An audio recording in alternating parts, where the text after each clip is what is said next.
and this is the Be Ready Utah Spring Webinar Saturday session. Thank you for joining us. We will begin in 10 minutes.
We are 8 minutes away from the Be Ready Utah Spring Webinar. Thank you for joining us.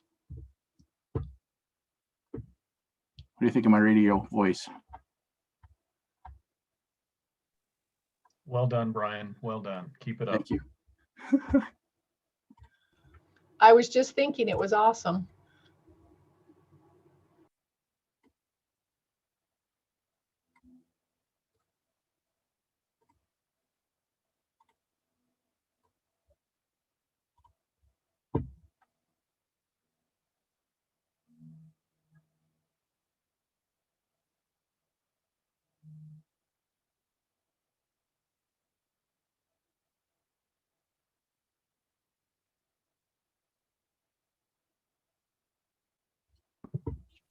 Brian? Yeah. Is the description down in the footer of the live video? I'm putting it in right now.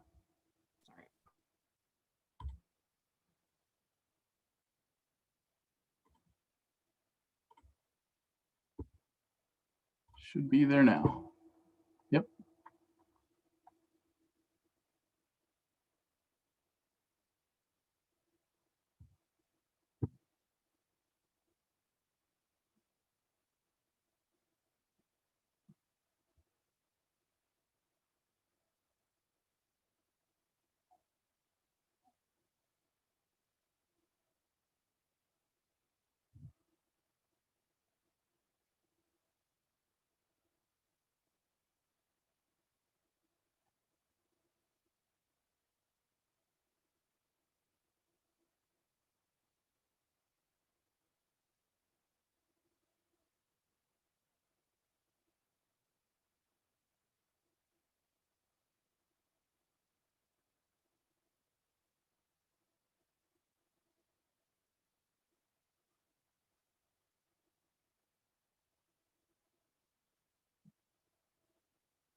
We are 5 minutes away from the Be Ready Utah webinar.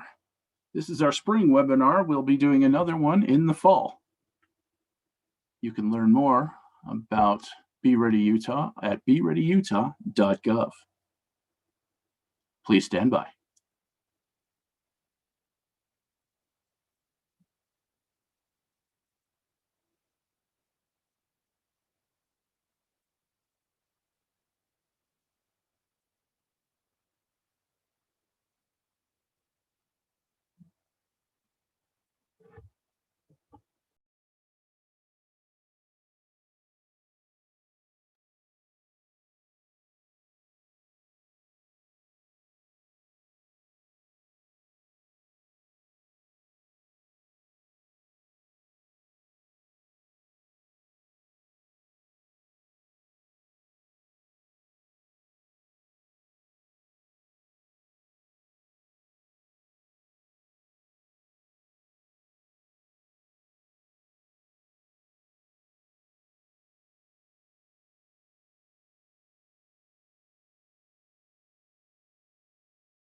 Welcome to day 2 of the Spring 2021 Be Ready Utah webinar.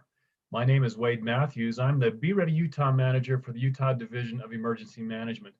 Thank you all for joining us today. We're very excited to provide this emergency preparedness webinar for you. We hope, as the subtitle says, it will help you prepare for a brighter 2021. Hindsight is 2020. A little play on words there, but we certainly learned a lot from what we went through last year. And we're continuing to see this year, specifically the pandemic and the other disasters that overlapped each other last year. I want to also begin by thanking and recognizing our sponsors, Rocky Mountain Center for Occupational Environmental Health at the University of Utah. Thank you, Rachel. As well as Smith & Edwards. We appreciate your support and sponsorship for this event. I also want to recognize and thank our partners, USU Extension Service with Teresa, Cindy, and Maralin, and the Disaster Discovery Center with Karen and Michelle, the American Red Cross with Mallory, and Utah Division of Emergency Management with Brian, James, Jeff, Ken, Marilyn, Kimberly, Kathy, Chris, and probably more. To begin with today, we have a special message from our Department of Public Safety Commissioner, Jess Anderson. Brian Stinson, our technical director from Be Ready Utah, will you play that video now, please?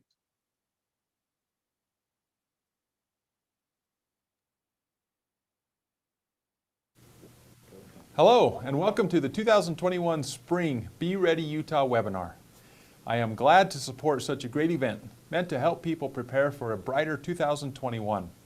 As the subtitle for this webinar suggests, as a state, we learned a lot from 2020 as we worked together through an unprecedented and overwhelming year of disasters. But it was also a year of perseverance and accomplishment. And together as federal, state, and local partners, we learned that we can get through hard times. As the Commissioner of the Utah Department of Public Safety, I saw firsthand how important it is to be ready for the many risks and hazards we face in our state.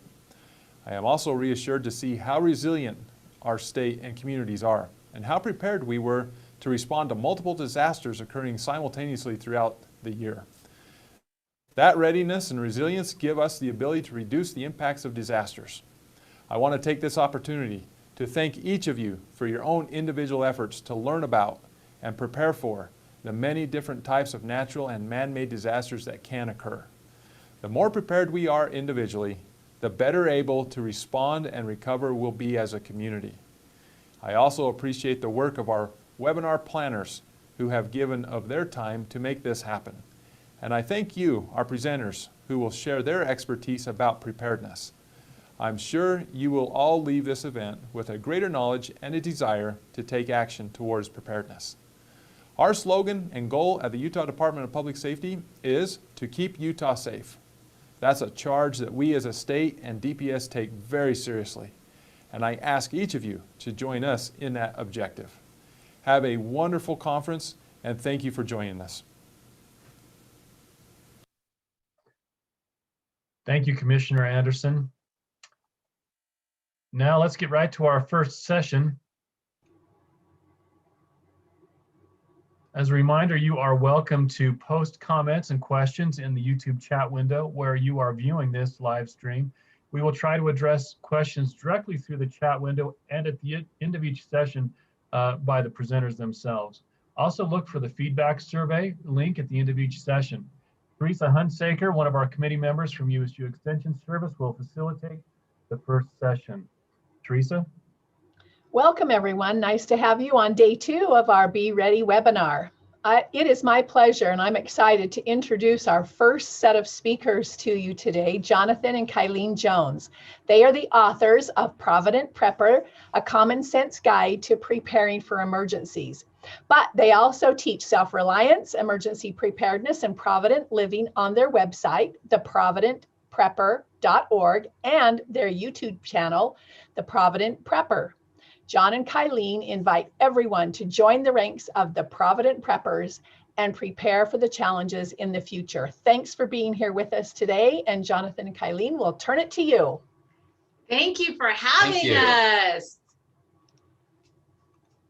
Let's get this on here. Oops, that's not what we're supposed to be sharing. Hold one moment. Wrong share.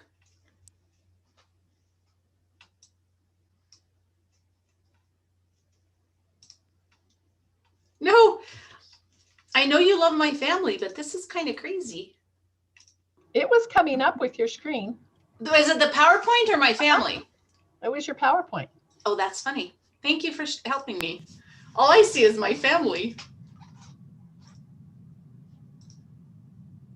Okay, There off we run. Today we're going to be talking about power outage preps. Prepare now to shine without electricity. So let's get started here. The first thing that we're always going to do is a risk evaluation.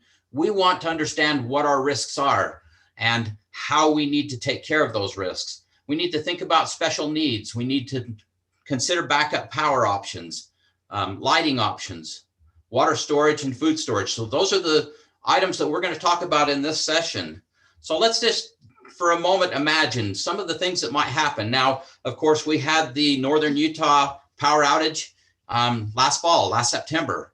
Many of you probably were involved with that or at least aware of that. And then, of course, Texas and the South just got pummeled by that the polar vortex, and lots of power loss there. And I think it's raised the importance of how are we going to deal with things if we lose our power. Things like natural disasters could happen, man-made disasters, a pandemic, a severe pandemic could critically affect our infrastructure.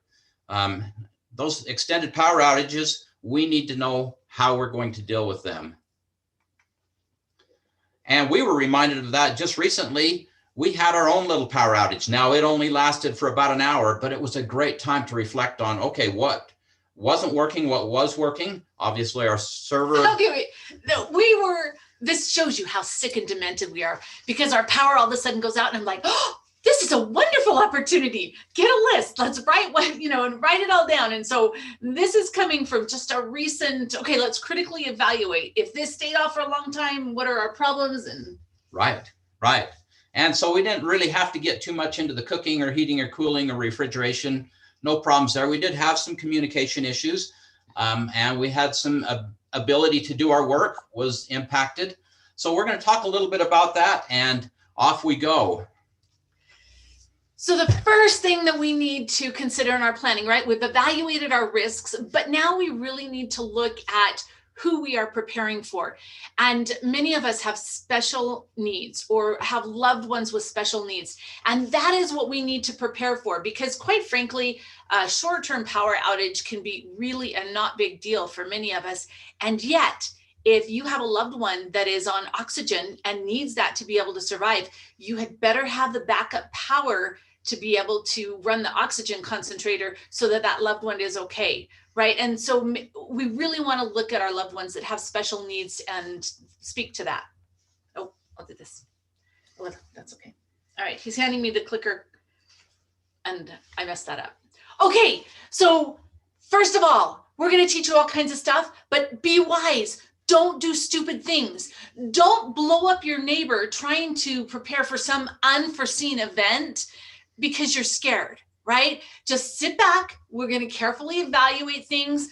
We want to store fuel, but we want to store it safely. And we want to make sure that we're safe today and don't do anything that's stupid. And I have no idea why I would have my boys on here and talking about doing stupid things. Okay, there's a couple kind of outages that we want to really look at. First, a mild weather outage, right? That's going to be inconvenient and kind of an adventure time, because what we're going to do is move things outside, right? And we're just going to be okay. Now, don't get me wrong, there's still a lot we need to prepare for, but it's not as critical as this power outage, because if we have a power outage in the dead of winter here in Utah, it is a potentially life-threatening situation, right? And that's what they found out in Texas, is that people were actually dying because they didn't have the ability to take care of themselves without power in the middle of this polar vortex. Our family, we do crazy things. And one of the things that we did was to turn off our power in the dead of winter just to see if we could survive it. And at that time, we actually had these little ones. And I'm going to just send you to some of the YouTube videos that we have.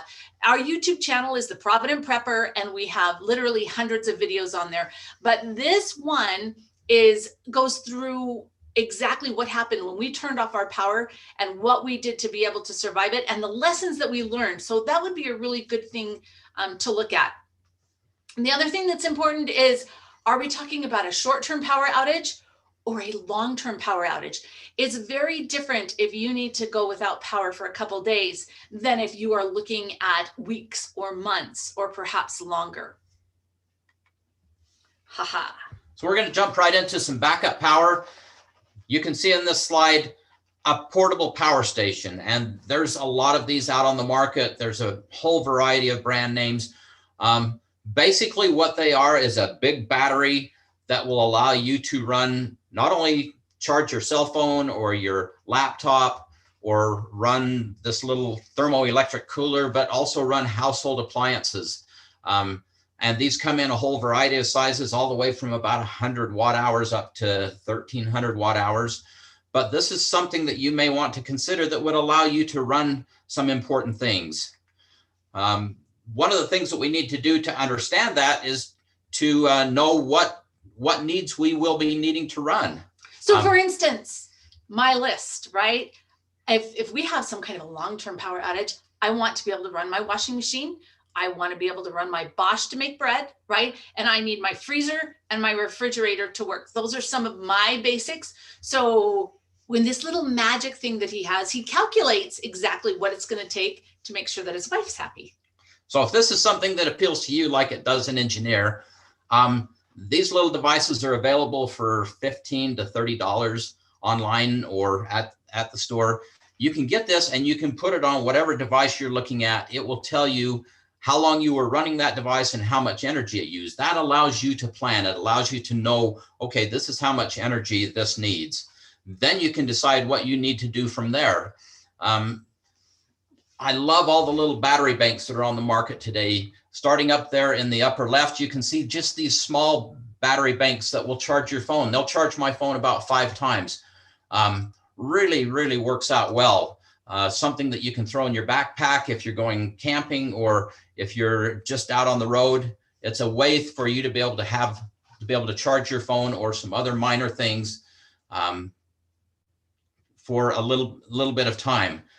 Going down again, this power station here, this one has about 1300 watt hours of energy in it. So we can run a variety of things. You're not going to be able to do things like cooking or heating. Those kinds of things take immense amounts of energy, but smaller things like medical equipment, and we'll get into that in a minute, this can help.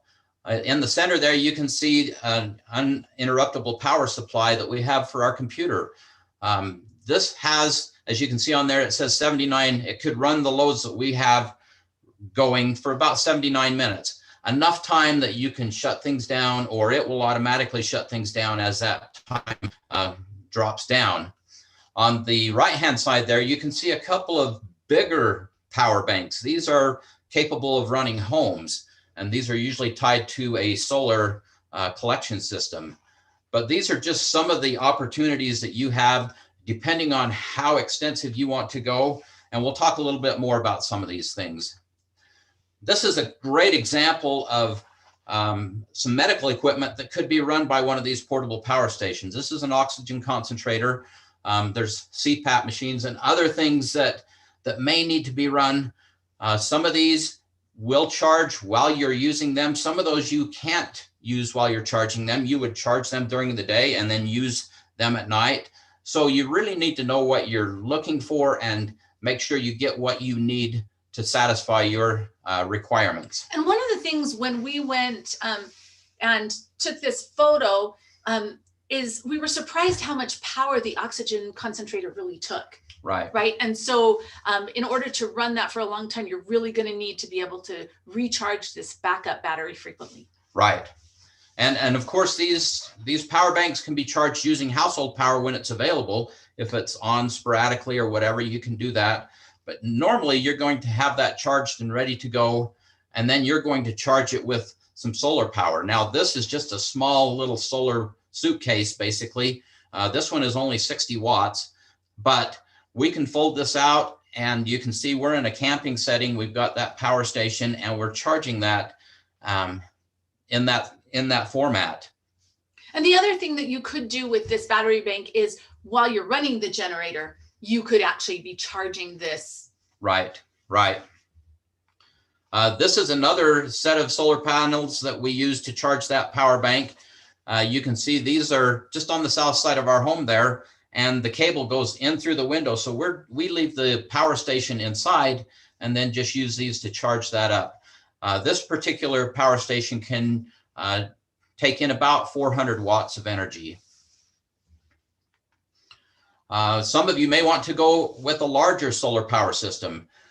You can see here a ground mount system that would allow you to have those panels down on the ground. That would be dangerous with our grandkids, but for some people that would work out really well. And of course, you see a lot of rooftop solar around. Now, the thing that you need to consider when you look at rooftop solar is many of those systems aren't even going to be able to help you in a power outage. That is grid tied energy that's going straight onto the grid. There are companies that you can work with that will provide you the opportunity to use some of that energy. Our neighbor has the ability to use one plug. They get one plug that they can use during the day. And then if you wanted to add some battery storage, you could. But sometimes people think that all this rooftop solar, if I needed it, I could just plug into it. It's not quite that easy. And this is, again, that's grid tied power. So if you want something that can act as a backup system, you need to find a company and a product that will allow you to have not only grid tied power, but the ability to use some of that power as well. This is just another example of rooftop solar that you may want to consider. This is a unique little trailer here. This is a portable power trailer. This has the solar panels and battery storage. It also has a diesel generator. In the event that you're, say, in the middle of winter and you're just not getting much solar, that generator can kick on. It's got 130 gallons of diesel storage, and it can charge the solar or charge the battery bank and help meet your needs. And of course, there's just the standard generator. These are great to have, but if you're going to have it, you need to make sure you have the fuel safely and legally stored so that you can run that. Remember, don't blow up your neighbor. That's the goal. Don't blow up yourself, but don't blow up your neighbor either. And you have to make sure this is used outside. There was a couple in Salt Lake a few years ago who needed medical equipment run. They had their generator in their garage, but the little gap where the cord came into the house allowed them to be asphyxiated. So this just has to be used outside. And again, if it's going to be outside, it's going to draw some attention. So, but whatever you use, make sure that you do it safely. We have a couple of videos there. You can see Fuel Storage Life and emergency fuel storage that talks about the importance of storing fuel correctly and legally. So just to kind of clarify it, if I do have a generator, I would be able to like plug in my refrigerator or my freezer and run for a couple hours, right? And then keep it turned off. So I wouldn't have to have this on for 24 hours a day in order to keep the food in my freezer cold. Right. You could be charging a portable power station with this at the same time for running other loads. And that's a great point. You could run this for a little bit. They have electronic devices that you can put in your fridge or freezer that tells you the temperature. So you could just bring that temperature down to a safe level, then shut that off, and then just monitor that so that you're not running that generator all the time. That's a great point. All right, emergency lighting. Now it's interesting, when our power went out the other day, that was the first thing that we had a problem with. I was amazed because it was daytime. What was it, like 9 o'clock in the morning or something? But it was a real grayish day outside, and there was enough light to walk around, but there wasn't enough light to actually work because we both work from home. And so lighting is just really important. So when you're thinking about the power outage, there's some lighting requirements that you need to really think about. The first one is personal or task lighting, right? What are you going to use this lighting for? Is it so that I can read a book or so that I have the ability to see what I'm doing? Is it area lighting, for instance, in this photo where they're playing cards around the table or where you're eating dinner and you need to light an area? This actually would have worked better if it was higher up. And John did rig something for that to happen, but I'm like, oh no, we're not putting that on there. Hands-free lighting, a headlamp is a really good example of that. A headlamp can be really nice unless you're sitting here talking to somebody and annoying them with the light in their eyes, but that's another thing. And then flameless sources of light, because they can be very, very dangerous. Duration of the need. Do you only need it for a couple hours? Do you need it for a couple days? Will you need it for literally months? Or do you just not know, right? And kind of, we just don't know. But think about that in your planning and what you're planning for. Here are some examples of open flame. There are definitely lanterns and things that you can use too. In our little experiment where we turned off the power in the middle of winter, my original plan was to use lots of candles, and we have lots of candles in our storage, don't get me wrong. But what we found was that the kids started sticking all kinds of things in there and lighting them on fire because open flame is fascinating. So make sure you understand. Oh, and pets can have a real problem with open flame too and getting into them. So make sure you understand who's around and who's going to be using this, and make sure whether or not this is actually a safe consideration for you.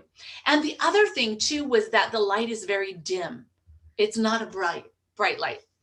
Now there are all kinds of battery powered options, some with disposable batteries and some with rechargeable batteries, but that is definitely an option.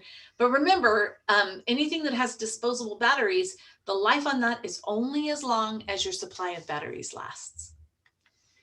And then chemical light sources like glow sticks. Now, these don't emit a lot of light, and I don't think that they are the solution.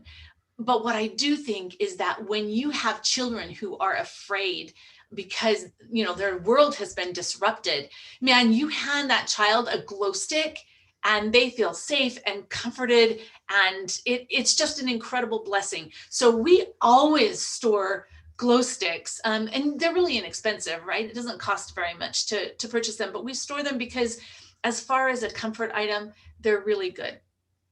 We have a video, and I'm sorry, we don't have the links. I wasn't well prepared for this, I guess, but we have a grid down lighting video. So if you go to our YouTube channel, it goes through a whole bunch of different lighting options and kind of gets a lot more in depth than we have the time or ability to do right here. Now, my very favorite lighting option is solar, hands down. I mean, we have some solar lanterns that we've had for like 10 years that are still going strong. And we have kids and grandkids that are highly abusive. And quite frankly, one of the lanterns is missing a handle, right? You can tell it's been really abused. But the thing about solar is that I can keep them, do you see this desk here? I guess it's right behind me. You can probably see it. Behind those blinds, that is where I store these lights because they are constantly being charged. They're ready when I need them. And like just this morning, I used that lantern and that task light, that really bright task light. It has like a little hook on the bottom to do a job under my desk with some of the cords. And so they're just really handy and really nice, but it also will charge my cell phone. That is one of the things that they were talking about a lot in Texas was people could not charge their cell phones. And yet a really simple device like this can both charge your cell phone as well as provide you with some light, and anything that has a USB port, right? Hybrid lights are hands down my favorite because they're so durable. And if you go to hybrid lights and you use the promo code Provident, they give you 20% off. So that's something to think about. They are an investment. You could also pick up some of them at a place like Walmart will sell some of the littler flashlights, and they really do. They are really sturdy and they last for a long time. And there are other good solar lights out there too. So this isn't the only kind. This just happens to be my favorite. Okay, let's talk a little bit about water storage. You may recall the people in Texas, that was one of the critical needs that they had. They had broken water lines. They had people running out of water. you resolve all that as you have your own stored water. You have clean water that you know is ready for your family to use.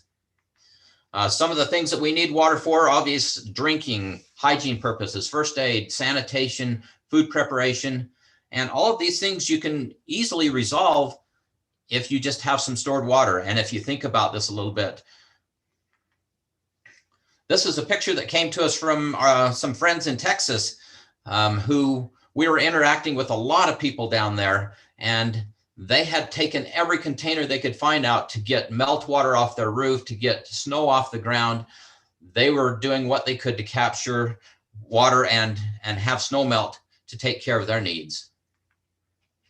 And if you have some advance warning, certainly you want to fill some containers. Now you need to do that safely. Obviously, if you have little children, you don't want to fill up your bathtub and create a hazard there. But if you can fill up some containers and have that good, clean water ready and available, that's a great thing to do. And you even might want to do that at the beginning of a power outage, right?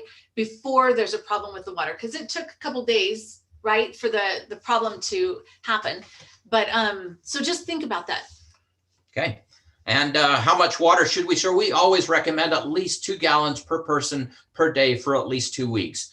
Now that may seem like a lot, but get started and do what you can do. I'm not a huge fan of bottled water, but bottled water has its place. It's something you can grab and throw in the car if you need to. It's clean and ready to go. You can see the 3-barrel stack there on the left. That would take care of our little family of 3 right now for almost a month. And there's a variety of ways that you can do it. Some more expensive, some less expensive, but do what you can and have some water stored. Again, the bottled water, I'm not a huge fan, but it has its place, and we always have several cases on hand for this very need. If we have to throw them in the car, they are handy. And here we have some videos that you can look at. We have a series called The Newbie Preppers. People just getting started in the process, because it can be overwhelming. And the need is to break it down into small pieces. And so we have a video series. It's not quite complete yet, but we're well on our way, and we have one in there on water. We have emergency water storage. I really like that one, because quite frankly, if you don't know anything about storing water for an emergency, that one will hold your hand and give you all kinds of different ideas and help you really get started with that. Right. And then best long-term treatment methods. This is mostly geared towards 55-gallon drums, which is what a lot of people use. But however you do it, just make sure you get it done. Also, water filters. I like to take any water that's coming out of storage and put it through a filter. If we're going to drink that water, it just freshens the water. It makes sure that it's ready to go. Or if you do run out of stored water, it gives you the opportunity to go out and filter water to make sure it is clean for you to use. Yeah, think about that, like Courtney and her family, where they're catching the melted snow off the roof. Man, you would want to filter that water. And the video that's down there about emergency water filters. Okay, sometimes you walk in and you want to buy something, but it is this huge maze, and it's really hard to know what to get. And so what this video does is it talks about the different kinds of water filters and what they do, so that you can make a decision on what kind of water filter would best fit your needs. So definitely check that one out.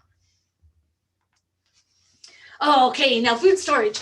Now, when you go out of power, when you have a power outage, one of the things that happened in Texas was that there was so much snow. They didn't have snow plows. People could not leave their homes to get food. And there were several times when one of our viewers actually told us that Walmart was out of food.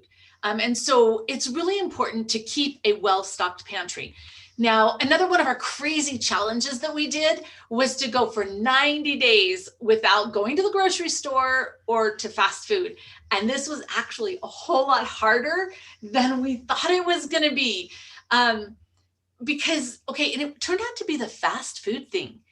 And I didn't think we ate that much fast food, but culturally it was really hard. Now, we did do this in a time of year when we had garden produce, and that made a huge difference. But we have this whole huge series of videos that we did following what we did week by week. But it did First of all, it gave me great confidence when the pandemic first started, because I knew that even if we couldn't go to the store, we'd be okay for a little while, right? We had time until things settled down. But our eating habits also changed. We ended up saving a lot of money, even after we restocked. Now, so what we recommend that you store specifically for a power outage are shelf-stable foods that don't require any refrigeration, and everyday foods. Only store the foods that you and your family are going to eat, right? Because it just makes sense. That way you'll keep these foods rotated.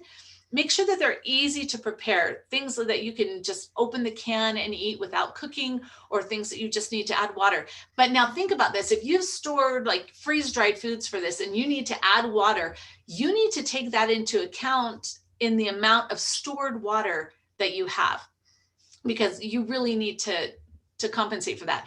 We recommend that you have a minimum of 2 weeks, where you could be just fine without going to the store for 2 weeks. However, a better target is actually 3 months, because that gives you, regardless of what the disaster is, it gives you a lot of time to be able to work on, buys you time so you can find a different solution, right? And figure things out.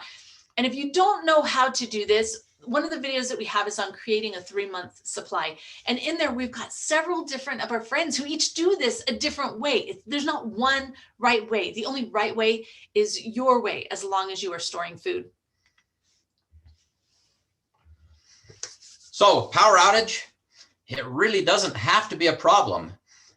We've seen cases where it has been a problem, but a little bit of preparation gets us to a place where it's not a problem. It can actually be a fun adventure. And we've had a couple of those where, we just turn it into a fun adventure.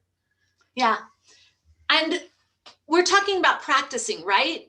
Because when we do these crazy challenges, I'll admit it, I'm miserable through most of them, and I complain, and sometimes I'm not a happy person.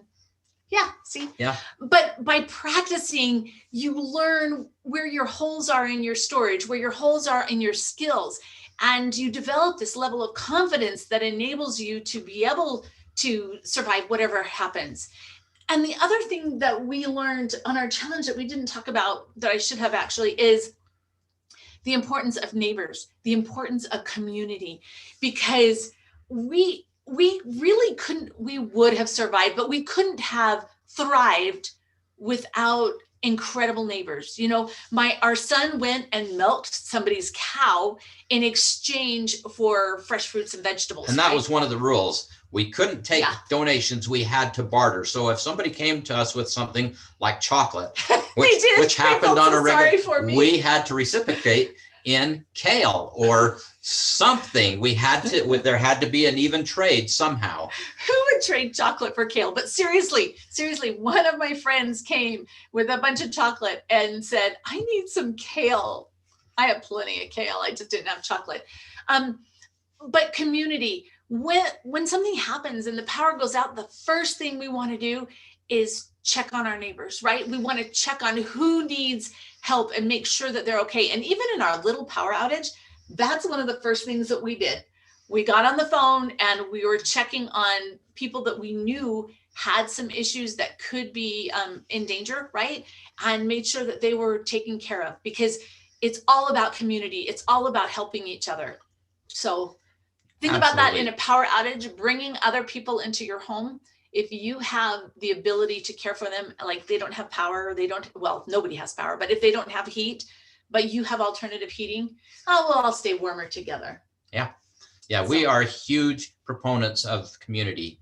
So get to know your neighbors and know how you can help each other. It makes all the difference.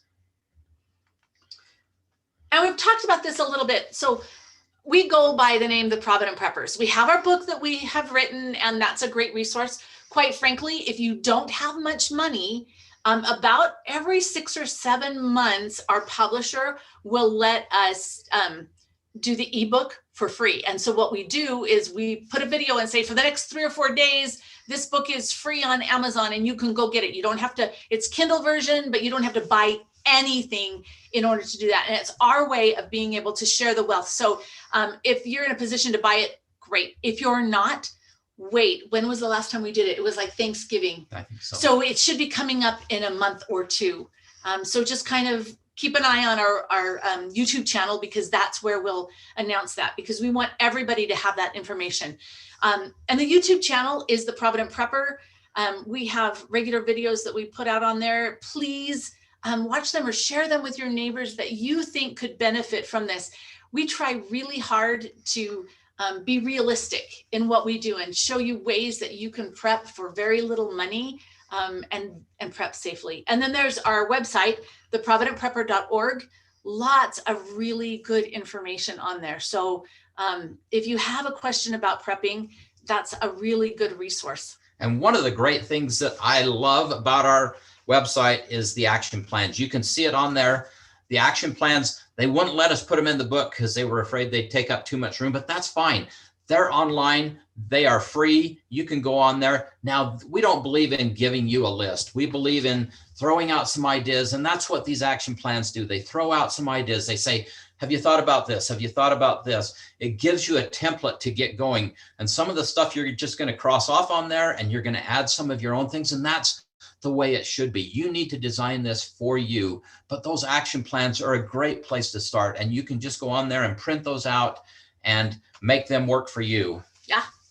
Okay, so as soon as I can figure out how to stop sharing, we are going to start answering questions. So this is super exciting, but I'm not quite sure how we're moderating this. Well, I will help with that process. Perfect. Fantastic. As the questions come in. That's just great. Thank you so much, Kylene and John. We truly appreciate your insight, information, and constant updates for us through your web channels or YouTube channels and websites and all of that kind of stuff. And stay tuned, you guys, because next hour we're doing heating and cooking. So I was just going to mention, and you guys have to stay tuned for part 2 of the workshop for us today. So one of the questions that just came through, and I've got one for you as well here in just a second when we don't have others, but you talked about preparing for medical needs in a power outage. So what are your recommendations for someone with insulin dependency, which needs to have that kept cold? And how do you do that in long-term power outages? Okay. So if you remember back on the slide that has the battery bank, next to it was a cooler. That's actually a little refrigerator. Right. That can be run off the battery bank. And you would have to charge that battery bank regularly. Solar is going to be your best bet. But yeah, it's a little, go ahead and tell them more about the little refrigerator. Sure. Yeah, that's just a thermoelectric, and those are available out there on the market. They're not very expensive. That would be one way to do it. If you want to have a little bit larger system, you could have just a little mini fridge that it could run. So you can scale this to the size that you need, but that is a challenging issue. The need for refrigerated medications. And so that would be one thing that you would want to focus on. Okay, what is it that I would need to do? And you know, if you want to contact us with more details, we'd be happy to help with that. But find a system that will work, that you can use. You would need to know how much energy whatever device was going to take, and then size the system so that you could make sure that need was met. But solar is a great way to do that. I really like, you know, the solar. If you have the ability to do one of the little small inverter generators, Honda makes a great one, and there's other great ones out on the market. And that way, if we are in the middle of winter and you've had cloudy skies for a week and you just don't have energy left, then you can kick on that generator. You can use it to charge that power bank and to run the fridge or whatever you need to help make sure that you can get through that. A couple of thoughts. First, the best way to contact us is on theprovidentprepper.org. Scroll all the way back down and there's a contact us page. Just send us a message and it'll give us your email and we will reply back. John knows a lot about this kind of stuff. And so if it's not your area of expertise, it's a good resource for you. The other thing that I would say is figure out your neighbors. Do you have a geek neighbor like us that's going to have power that would let you charge your battery bank using some of our alternative power? Because sometimes we're on a budget, right? And That little battery bank is all we can afford. And so, look at your resources, because it's all about community. We need to help each other out. So, and I'm sure there are things that you could contribute to whoever it is that's providing that power for you. That would be a blessing to them too. And maybe they could store that medicine. If they have the ability to do that, they could store that medicine. But you're doing the important thing right now is thinking about these things and figuring them out. In the middle of a crisis is not the time to be trying to figure these things out. So way to go. Good words of advice. I want to come back to one of the things that you mentioned on the cooler. You called it a thermoelectric cooler. Thermoelectric. Okay, great. Yeah. All right, another question. They're coming in. Good. Should someone be concerned with the type of plastic for their water storage, like the recycle symbol number? And are there certain numbers that are better to look for than others? Okay, so there is perfect, right? If I could have the wish of my heart, I love the water prepared tanks, right? They are ideal. They are $500 a piece. And if your budget can handle that, that's fantastic. However, most of us can't afford something like that. And so we might be doing things like refilling soda bottles. You're never going to refill a metal or a milk jug because there's bacteria in there. But one of the videos that we have talks about how to clean those out so that they're safe. And some people tell you not to store water in them, but they've had soda in them, right? They are intended for edible beverages. So that's what I would say. Yeah, in a perfect world, I'd store everything in glass, right? Because there wouldn't be an earthquake and I wouldn't have any funds to worry about. But I would definitely stick with peat bottles that have held edible substances only. And it's HDPE. HDPE is another plastic and that has held edible substances only, and clean them out really, really well. And that's a great point. Never use anything that you don't know what was in it before, or it had something that could be toxic. It's got to be food grade, and it's got to have held, if it isn't new, it needs to have held something that is safe, some kind of food product or drink base or whatever, but it has to be safe. And be prepared to filter it, right? If you have a really good filter that filters out things like chlorine, wow, it's going to filter out the plastic too, right? So you won't have to worry about that. Filters can be expensive, right?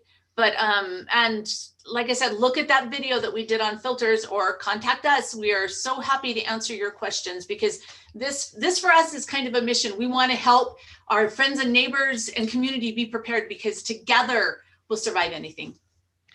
Thank you. That leads to another question almost perfectly. And when you were talking about the filtration, this one is from a gentleman by the name of John. He says, can I store and use water from the city's secondary source? And I would suspect, going on your comment a second ago, that if I were filtering it, if I had access to it, if it wasn't contaminated per se, I mean, it's not clean, but what are your thoughts on that? My question is, why would you want to do that? Well, I can't answer why he asked that. Yeah, the secondary source is just problematic. Typically they are clean, but they're not going to be as clean. They're not treated water. If that's what you had to use, if you were in the middle of a crisis and you could get that water, yeah, I would treat it with chlorine. Calcium hypochlorite is our favorite, and then use a filter to make sure that that is polished and clean. But I think his question was about storing it. Wasn't the question about storing it? Yeah, can I store and use? And use, okay. And so, yeah, you'd be best to use your city supply. And when I put that into our storage, if it's chlorinated, I don't even add another treatment to it, because it does have residual chlorine that, and if it's going into a thoroughly clean vessel and it's clean water that's still got some residual in it, you're fine. The secondary water, I would be a little bit concerned about, but having water is better than not having water. And if you've got water, then you have options and you can clean it up. So we walk, when we take our walks, we walk up to a pond that is used for the secondary water. I wouldn't want to drink it. I just wouldn't want to drink it. Maybe for external use only on a day where I'd been in the mud. Yeah. Or I would filter it. Yeah. Yeah. Good Another question. question. Yeah, great questions. Another question that I have that's come through is, if I have a water delivery service, that's the water dispenser, can I use those containers for long-term water storage? Yes and no. Do you know, is it 8 uses? I don't. Okay, I can't remember, but we went up to Salt Lake and got some of those. They were throwing away the, is it Olympic water? Yeah, the Anyway, water cooler bottles. And we learned, because we wanted them so we could cut off the bottom and use them over our tomatoes and our peppers to be able to grow them, right? And so that was a really good idea. Well, we learned that they only use them, I can't remember, it's like 5 to 8 uses before they can't use them anymore.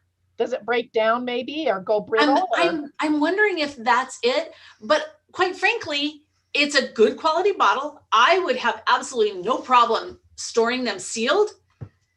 I wouldn't have an issue. Okay. So I can't really answer that question other than what I wouldn't do or what I would do. Yeah. Again, having water is better than not. So yeah. And worth looking into for sure. Yeah. Here's another one. I have an individual in our family who several times a day uses a neb that uses electricity. We have a small neb that can run off of a car, but it's quite small. So their question is suggestions for generators, solar, natural gas. We're talking about a nebulizer, right? Right. Okay, because our son used a nebulizer a lot.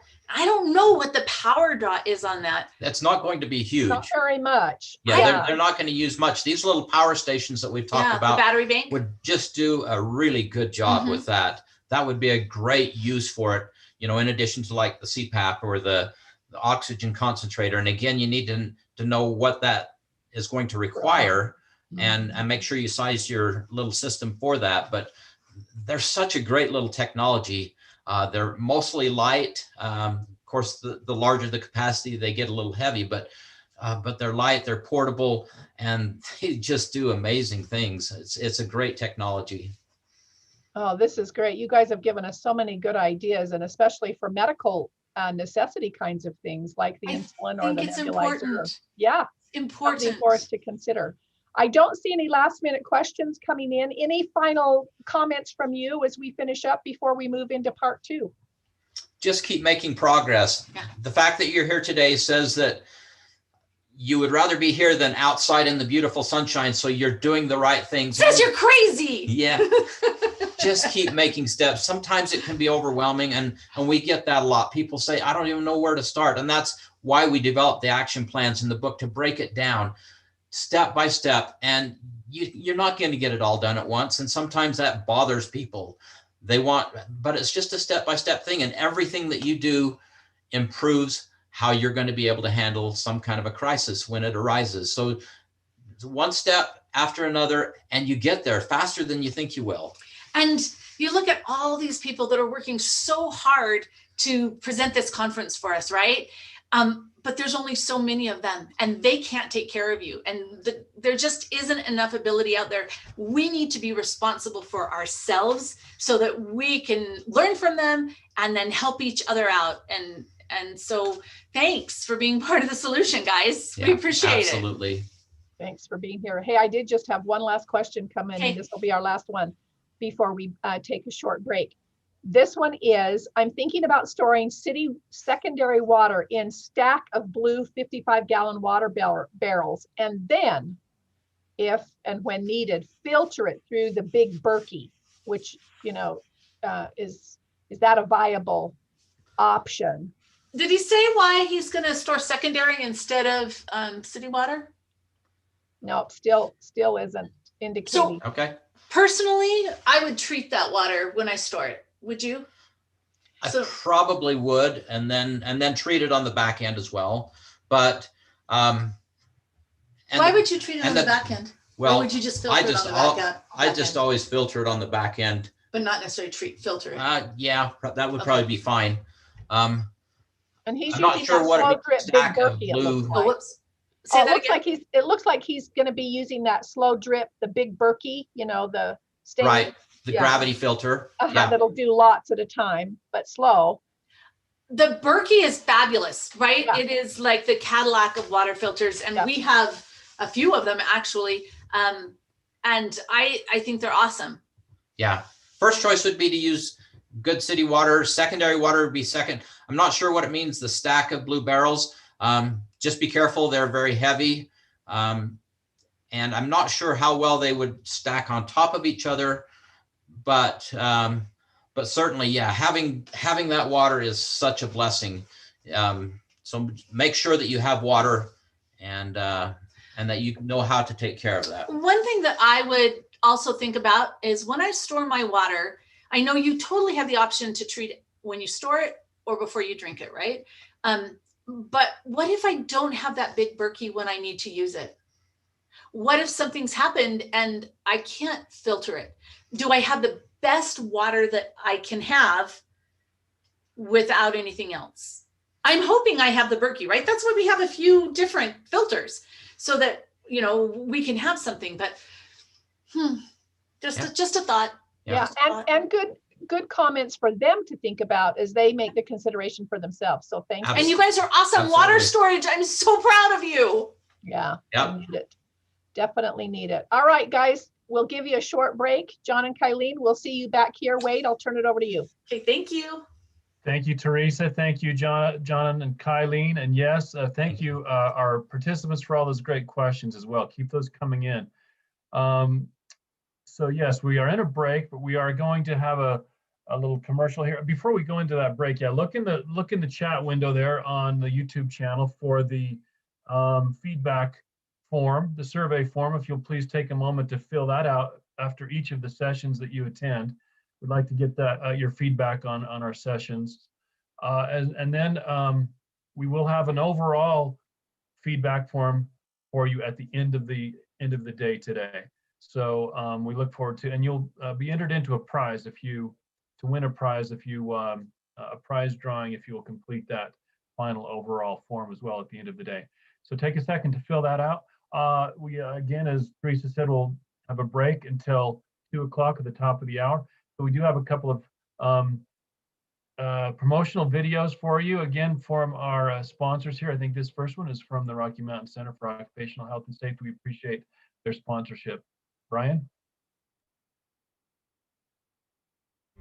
Are you a frontline worker who works closely with the public? You could receive up to $400 compensation and free weekly COVID-19 testing for participating in a CDC Recover study. Email, call, or visit our website right now to learn more and apply.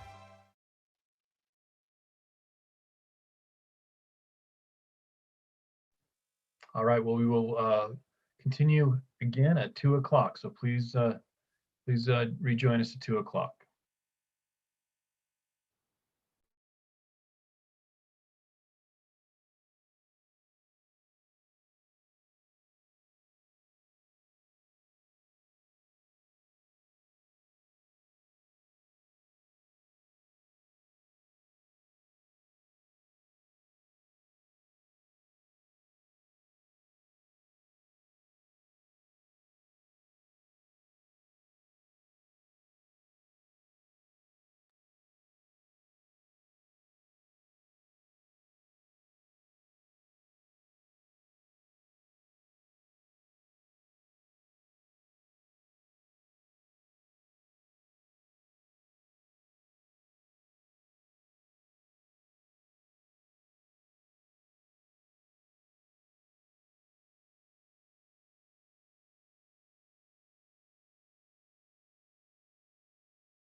Just a reminder, the remainder of our sessions later today at 2 o'clock, we will continue our long-term power outage presentation. At 3 o'clock, we will be talking about earthquake preparedness and a home hazard hunt, how to make our homes more safer in an earthquake. And then at 4 o'clock, a presentation, important documents and financial preparedness. So you want to make sure you stay tuned with us and join those sessions as well.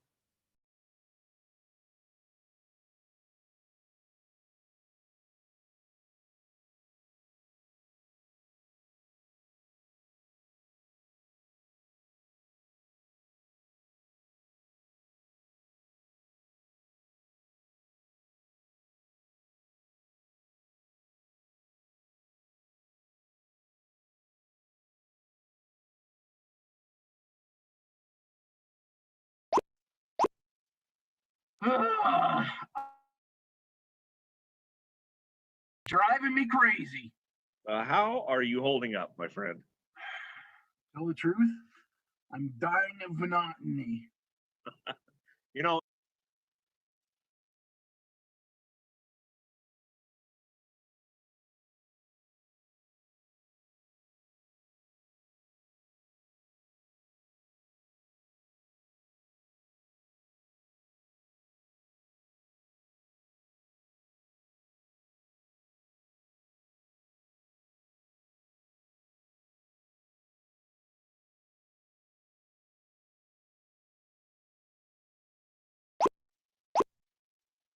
I cannot take this social distancing anymore. It's driving me crazy. how are you holding up, my friend? Tell the truth, I'm dying of monotony. You know, in our house, we have been practicing our family emergency plans. No, really, it's a great time to do it. I mean, we're all home, right? And so we've been dipping into our food storage and we've been practicing new recipes and we've even found a few we like. And I've learned to make bread. It makes our house smell so good. And I learned to make it from scratch. Huh? I should do that.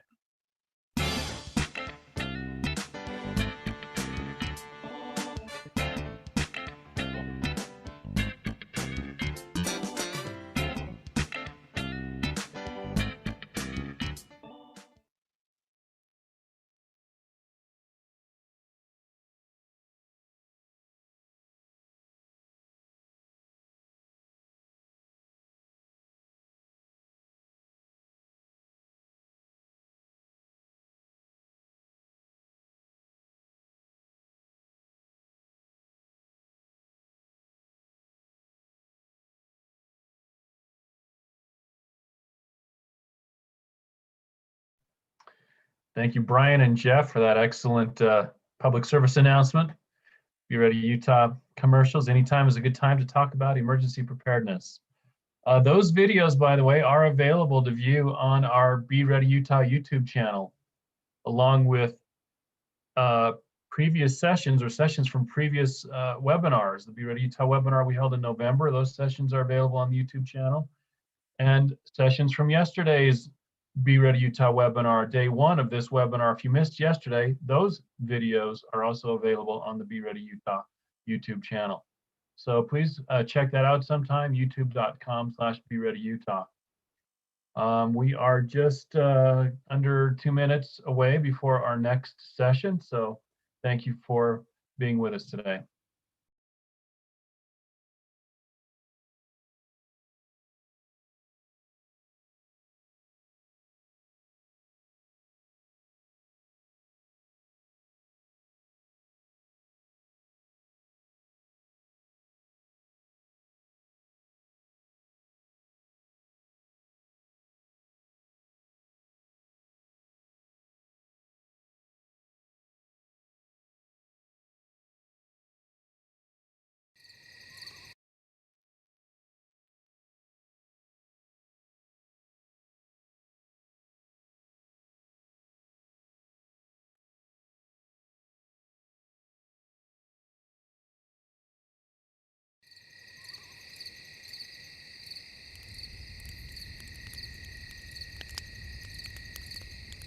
Did you hear about all that flooding going on? Yeah, sounds pretty bad. I hope it doesn't happen here. It could. Did you know homeowners insurance doesn't cover flooding? Really? Yeah. So we're gonna get it. It'll take 30 days to take effect. Huh. I should do that.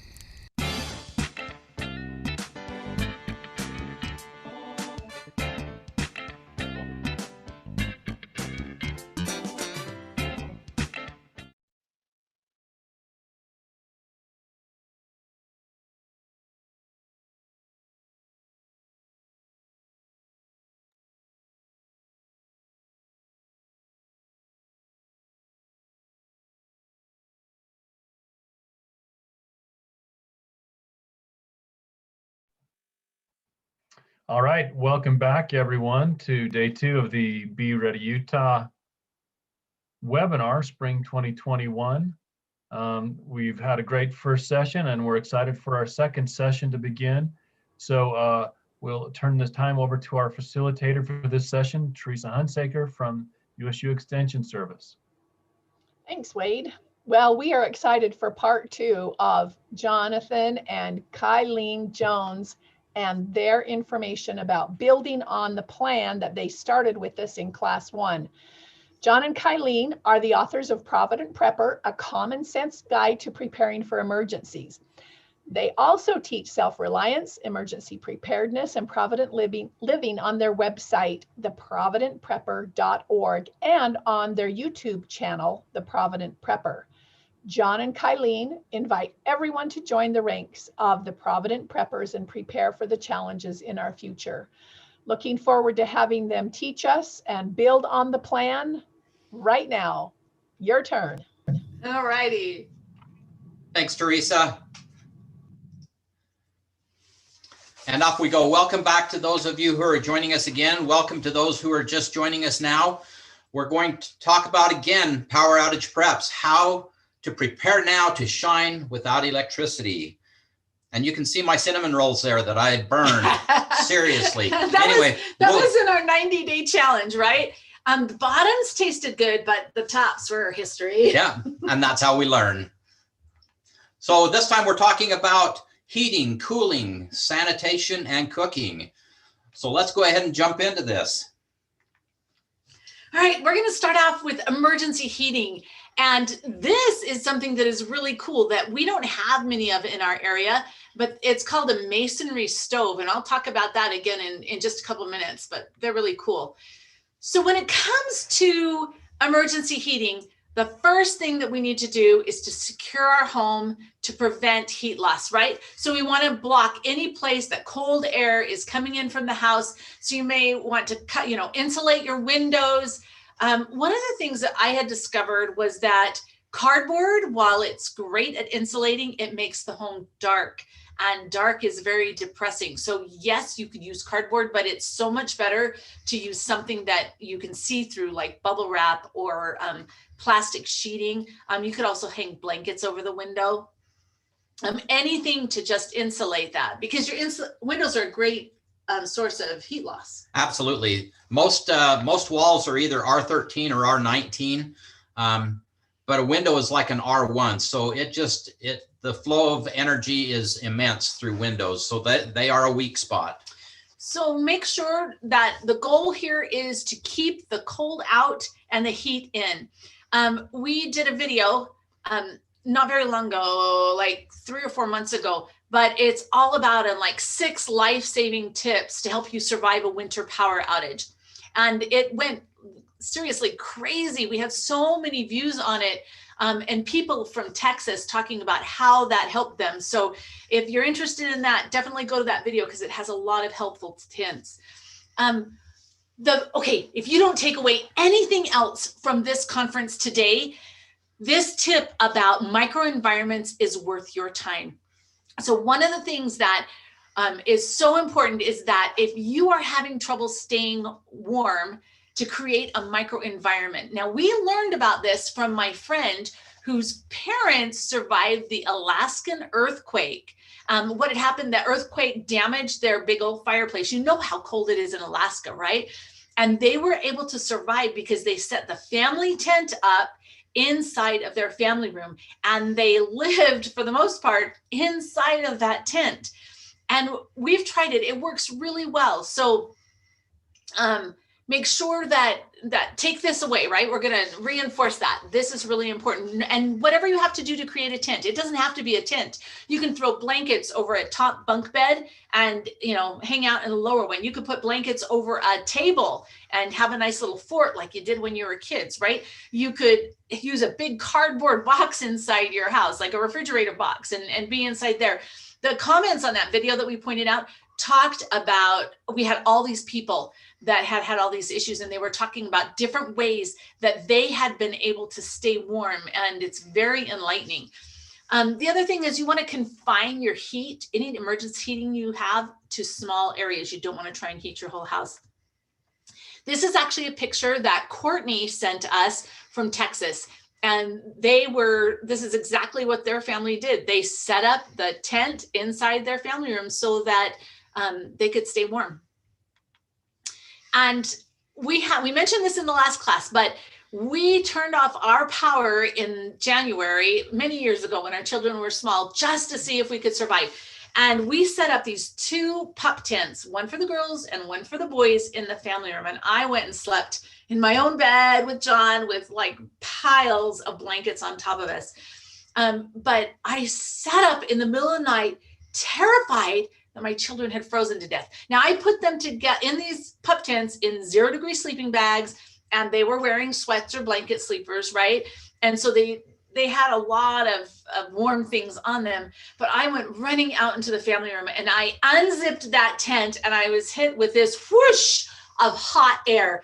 And the kids were sleeping on top of their sleeping bags going, because they were so hot and it was cold in our house. So this really works. Take this with you, right? Put this in the back of your head so that you know this when you go have a power outage. The next thing is to dress warmly. Now, this is a no-brainer if you live in Utah, right? But one of the problems with the polar vortex created is that the people in Texas that are used to living in this really warm environment, many of them didn't even have warm winter coats. They didn't know how to dress for extreme cold. So this is basics, right? You have a base layer, which is just to wick the moisture away from your body. And then you have a mid layer, which is supposed to insulate and help you retain the body heat. And then the outer layer, which is a shell and protects you from weather. Now, make sure dressing in layers, it's really good because if you start to get warm, you can take off some. If you get cold, you can put more on. One of the other things that I learned from our little experiment is to wear a hat. And the story is, okay, I'm just a bad person. I was so cold and I called John at work and I said, look, I've done it for 2 days. I'm done. And he said, put on a hat. Now, seriously, if he would have been here, he probably wouldn't have been alive today. I was cold and I was not happy. And I felt that my sacrifice should be duly noted because he was in a heated office and I was suffering at home. I turned off the heat. In the center of a building. How cold can it get? Anyway, beyond that, putting on a hat made all the difference in the world. It really made me feel warmer. So make sure that you're wearing gloves and keep your feet covered, right? At least with nice warm socks, if not with slippers or shoes or something, even inside the house. But wear that hat. Covering your neck, also you have a lot of heat loss through the neck. So just think about these things, right? Then be proactive and socialize. Yeah, it's really cold. And if you get up and move, you're going to be warmer. Also emotionally, it was very dark and depressing, and that is not good for life. And so the more active you are, the more that you socialize and play games or, check on your neighbors, do all these kinds of things, you will just be so much happier and you'll be able to weather the storm better. And don't underestimate the power of warm drinks and hot foods. And we'll talk about emergency cooking inside in just a little while, but if you can warm yourself from the inside out, that makes a really big difference. Now let's get into safe alternative heat sources a little bit. And man, there is a price range, right? And we'll get into some of the more expensive things, but everybody needs to be able to stay warm. And this is one of the least expensive ways that you can stay warm. These are just little tea lights. You can pick them up just about anywhere, at any grocery store, or Walmart carries them, IKEA carries them. And we have this can, I believe it was a nut can. I don't remember what it was originally, but it's a metal can with a plastic lid. And I store the tea lights in a plastic bag. The reason they're in the plastic bag is because otherwise they wiggle around too much and it kind of makes a mess. So I put the plastic bag of tea lights in there And I store matches in there also. And then when you need it to warm you up, you just put tea lights in the bottom and light them. And okay, it doesn't provide a tremendous amount of warmth, but it sure is good to warm your hands, right? And same thing, if you read those comments from that video, the 6 life-saving tips or whatever, or the lessons learned in Texas, people were doing things like this, and they talked about just how much warmer they were and what a blessing it was. So you can buy an entire like bucket full, a 5-gallon bucket full of tea lights for not very much money, and they're safe to store in your house. It is a flame, and flame is always dangerous, but look at this video, emergency fuel candles, and it talks about both lighting and heating with it and goes into it in greater detail. Another very inexpensive option is to use something called safe heat. Now, not all canned heat can be used indoors. You need to make sure that you use the right kind. Safe heat is made by Sterno, and it is, the cheapest place to get it is at Sam's Club. If you know anybody that has a Sam's Club card in their catering section, they have it. So, but it turns out to be a little bit over $1 a can, and the cans will burn for 6 hours. Very safe to store indoors. But we just use these portable camp stoves, and you can use it as a cooker, but you can also use it as a heater just by putting a small terracotta pot on top, and then you put a little piece of anything that's not flammable. We just used a little piece of foil, and you put another pot on top. And the heat, it doesn't provide any more heat to the room than that original can would if you just opened it, right? But it's a little bit safer in the fact that the open flame is inside of there. But it's a wonderful place to kind of warm your hands. Now, if you touch that pot, it's going to burn you. I mean, it's hot. You can see it's 428 degrees, but it just makes a really nice area that has some localized heat. And that video down there, that's lessons from a Texas storm. There was somebody who was using these terracotta pots there, and they talk about it in the comment section. You should probably talk about the buddy heaters. The buddy heaters are a great way to go. These are little portable heaters.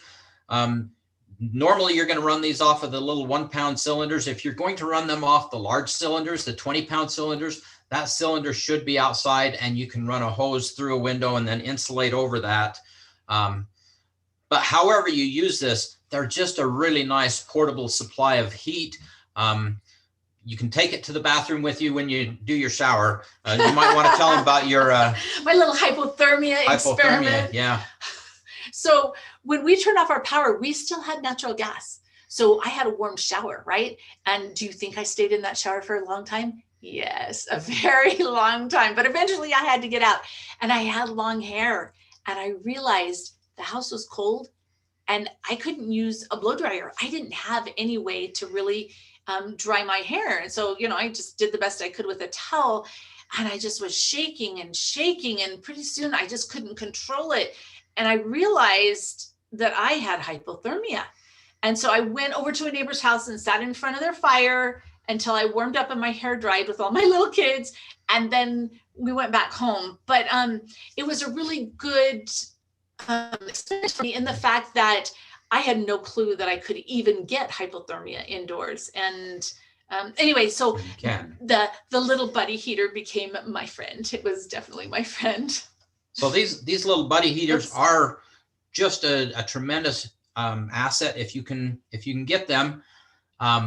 They work extremely well. They have an oxygen sensor so that if that oxygen level gets low, and that has to be below 7,000 feet in elevation. And all this is, in the instructions, but these are just a tremendous, this is probably our favorite alternate heater source. Yeah, the portable one. Well, that and our wood stove. Yeah, so it's my favorite portable one.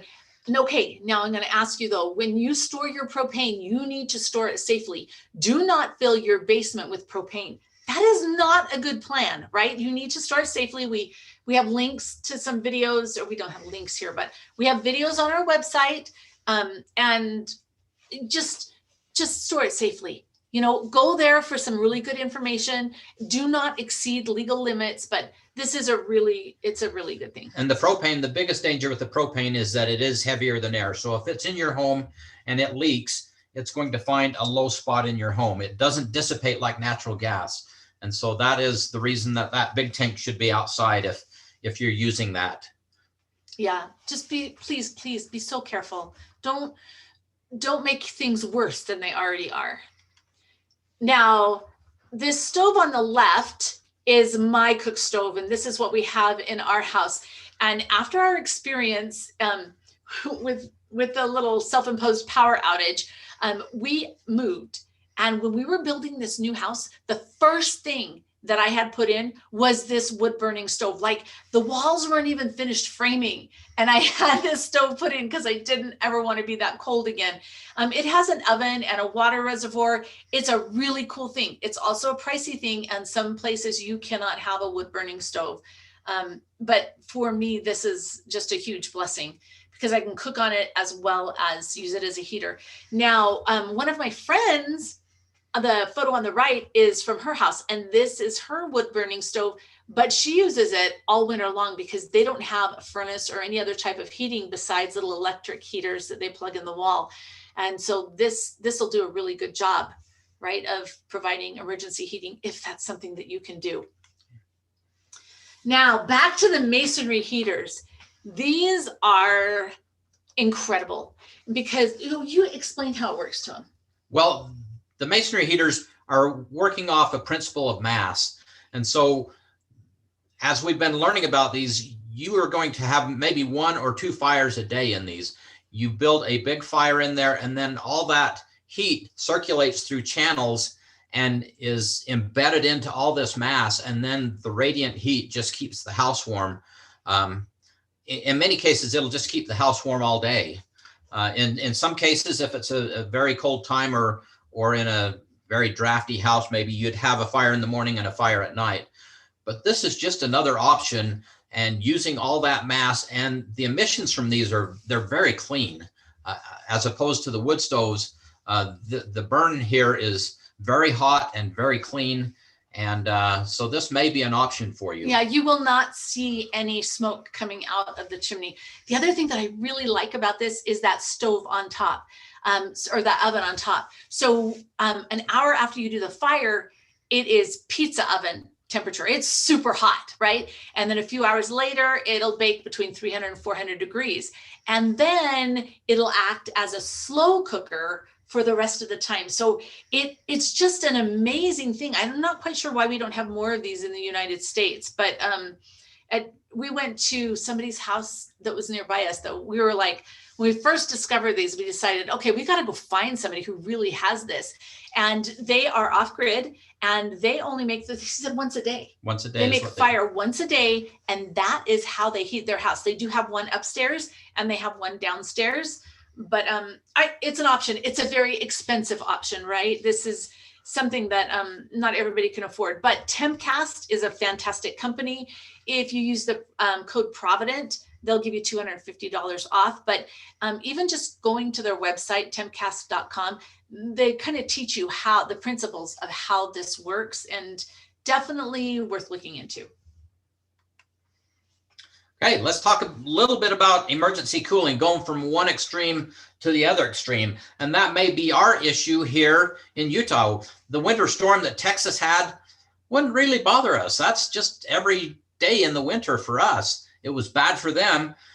Our equivalent situation would be a 107 degrees for 2 weeks, a heat wave that would drive us to have problems and perhaps take down our grid as well. And so that's the high temperature. I looked that up this morning. The high temperature ever recorded in Salt Lake City was 107 degrees, 117 if you're in St. George. But if we had that weather for a week or two, we would have some serious problems too. And so there are some things that we can do to help keep ourselves cool. One of the things that I really like is these little portable fans. And the one on the left, well, we'll get into that in just a minute, but these are 2 portable fans that we found just online, and they're not very expensive. The one on the left is a camping fan, they call it, and you can hang it on a rope. It's got light. You can see the LED lights that come out that you can have the lights on, the fan on, or both on. And the one on the right, isn't solar powered, but it has a fairly large battery in it, and it's USB driven. And so you can see the solar power on the one on the left. So you can just charge that all morning and then use that during the day, during the afternoon when it's hot. And sometimes just that moving air really helps. If you add to that maybe a little spritzer bottle that you can just spray yourself a little bit, and then that fan, that helps to cool you down a lot. The one on the right, as I mentioned, just has the battery. It's charged by USB. So if you have a little solar panel, or you could even charge it from the other little unit, but you can charge that up, and they have really impressive run times. And so this is just a couple of options that you could use. We also just recently in the last week came across this company, Western Harmonics, and they build fans that are run off of solar panels. And so instead of the normal 120 volt system, these run off a 12 volt solar panel. So you can see the cord there. You run that cord outside, you can have that fan inside. And this is a large 20-inch fan, and it blows a lot of air. So, you know, there are some options out there. If you look out there, there's some things that would help make this better. Obviously, you want to make sure that you have lots of water stored. We've already talked about water storage. Heat illnesses can be extremely severe, you know, just as severe as, you know, freezing kinds of things, frostbite and those kinds of things. So you need to protect against those. Find the ways to be cool. And we're going to have a video coming out in the next couple of weeks to help address this. So watch for that video. But you can do things like going into your basement. Your basement's usually going to be cooler than your upstairs. Find the ways that you can stay cool. Another one that we use a lot is just opening our windows. Once the temperature outside is cooler than the indoor temperature, you want to bring that cool air in and cool down the mass of your home. So whatever it takes, just make sure you do that so that you can stay cool, and watch for that video coming. Isn't he a cute little boy? One of my favorite pictures. We're going to talk just a little bit about sanitation.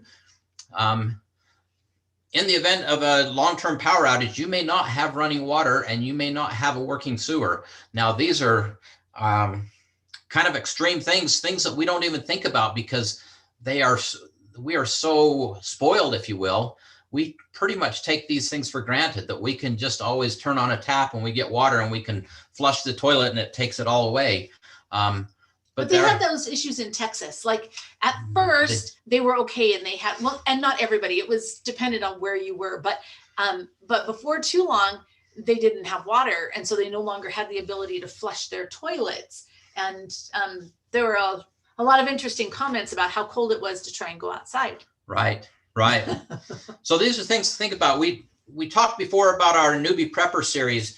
We have a newbie prepper step 3, which is on sanitation. And we have other videos and articles on sanitation. Now is the time to learn about this and figure these things out, because there are ways to handle all these things. But again, we don't want to be trying to figure that out in the middle of a crisis. And this is a home toilet, right? This is our toilet. And what we've done in this photo is there's actually a bag taped inside there. So the person can come in here and do their duty and still be sitting on the normal toilet where they're comfortable. And there's more about that in the videos. Right. Creating a little simple hand washing station. And then you're going to want to take that water in the orange tub and use that for something. Water will be very valuable, and your ability to save that water and use it for something will be important. Maybe it goes into a load of wash if you had to do some clothes washing or something. Or flush the toilet with it, or water something. Yeah. Exactly. Oh, now emergency cooking. This is so much fun. There's one of those cinnamon rolls again. Yeah. I stoked the furnace or the little wood stove just a little too much, but that's how we learn, right? We make these mistakes and then we know, okay, I did that wrong, and now I know how to do it right. And so we learn. That's part of the process. The important thing is to learn now, while you can still go to Wendy's or wherever, and food is cheap and you can get more. The time not to learn is when that's the only thing you have to eat. So, oh, I'll let Jonathan do the safety thing yes, first. I am the safety officer. And I have to put this lecture in so many things, but it's so important. We don't want to be in a crisis and then make that crisis worse by doing something inappropriate. And we saw that happening in Texas. People were in their garages trying to get warm in their cars, but they didn't open the garage door or pull the car out like they should have. People asphyxiated, using things that they shouldn't use where they shouldn't have used them. Safety first, don't take chances. Have fire extinguishers and smoke and carbon monoxide detectors. You can tell them about this. Okay, so one of the things that you should never do is use charcoal inside your house because it produces massive amounts of carbon monoxide. So even if you have a fireplace, don't use it in there, right? It's just not safe. So this, I know you can't see it, but we have these like an apple box charcoal reflector oven, and you can put charcoal in it and you can use it as an oven. They're really cool. But all I had to do to get this photo was put the carbon monoxide detector right in front of the little air intake there. And within just a couple seconds, it was beeping, and obviously it exceeded the maximum amount that it will read out. But the other thing that's really important is make sure that you have these carbon monoxide detectors. We highly recommend that you get one with a digital readout. And the reason why is because carbon monoxide detectors have a certain threshold, and that's when they go off. But you can have these low levels of carbon monoxide building up over time, and you might not even know about it, but this will register, right? And so we just highly recommend, this is battery operated. We keep a couple of them around. Anytime I am cooking with some type of fuel in the house, that little baby is somewhere nearby because I want to make sure that I'm keeping my family safe.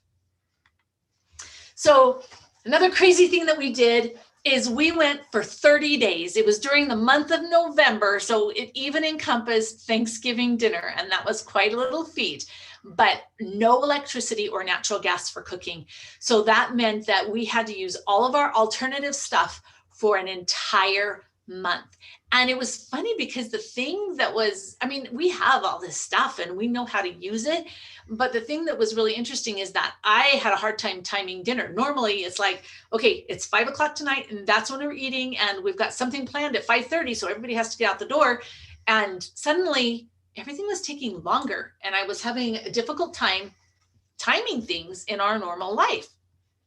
So at the end of this, we did a video about the grid down cooking lessons and what we learned and how much fuel we consumed during this process. So it was a really good thing. And in addition to like the weekly videos, we really learned a lot. So we're going to share a little bit of that with you today. One of the things that's really important is something called retained heat cooking or thermal cooking. If you haven't ever heard that before, the concept is that you bring the food up to temperature, right? So if you have a pot of soup, it's a rolling boil, and then you insulate that pot so that it can continue cooking at a slower rate until it's done. Basically like a slow cooker. Yeah, basically like a slow cooker without any electricity being, no more used. fuel being added. Yeah. So on the left, that is a cook and carry. Sometimes you can get them under the name of shuttle chef or thermal cookers. We have found, quite frankly, that the ones that are a little bit more expensive perform better. Yeah. But if you have a cheaper one, you just wrap it, put it all in there and wrap it in a blanket, and you've got your additional insulation that you need. But the carrots are in a pot, and that pot actually was brought to temperature using some type of heat, right? Whether you do it on a propane stove or your regular stove or whatever, you bring it up to heat, and then there's a metal lid that goes on it also. And then that top closes and it just continues cooking. And it's really cool because you can take it all kinds of places with you. And that's really nice. If you don't have something like that, you can do something like use an ice chest, line it with blankets, right? The trick is you want at least 4 inches of insulation on each side. And inside that blanket, there's a pot that has been wrapped up, and we'll close that lid. Now, if you do this for a long time, I noticed that the ice chest actually started to split a little bit. I think it likes cold things better than it likes the warm things, but you can do it. We first did it with a cardboard box, right? It's the insulation that matters. And there's a whole video on that. So I'll leave that one alone now, but retained heat, cooking magic, it really is a good way to save fuel so that you can make it through whatever you have. Another thing is alcohol. Okay, alcohol is safe. Well, I want to say it's safe to burn indoors, but it is an open flame, and an open flame is never really safe. But good forms of alcohol don't produce large amounts of carbon monoxide as long as there is enough oxygen for complete combustion, right? You have to have enough oxygen in the room. And we did this really cool video comparing the different kinds of alcohol and how well they cook. So you might want to check that out. But just really quickly, denatured alcohol is fantastic. It is a really clean burning fuel. It's available. You can get it in the camping section or in the paint section of stores. And it's inexpensive. Everclear, which you can get at the liquor store, is fabulous to burn. But it's really expensive. Yeah, it's really expensive. Now, isopropyl alcohol is something that you can get like by the pharmacy in with all the medications. It works, but it has a yellow sooty flame, and it's just not as effective. We usually try to get, instead of the 70%, we'll get the 90%, because remember, the more alcohol, the better it's going to burn. What else is in there? Well, it's water. How well does water burn? Not very well. So the 90% will work better, but you still have a yellow sooty flame, and I can smell it. So it's not my favorite, but it would work in an emergency. Safe heat, fantastic. It's, and let's go to this video or this slide. Safe heat was the other thing that we compared. And it is really seriously one of my very favorite fuels because it's contained in this little can. You can see that you purchase it in flats. You could probably purchase it individually. The Sam's Club is the cheapest place we've ever found to get it. You can also get it online, but safe heat is not the same thing as just canned heat. Now, I do believe Sterno makes safe heat, but there are forms of this so you cannot burn inside. But this is developed for caterers to keep foods warm. So it's intended to be used indoors. And you're not going to be able to cook as fast with this. So if you're thinking, this will only take a few minutes, it takes longer. It's just the way it is, but it gets the job done. Yeah, it's not like propane or butane. Alcohol just takes longer. It's a lower heat. And now butane stoves. Now, most butane stoves cannot be safely cooked with indoors. You have to ventilate because of their design, right? This one is made by Sterno. It is designed to be used by caterers indoors for cooking.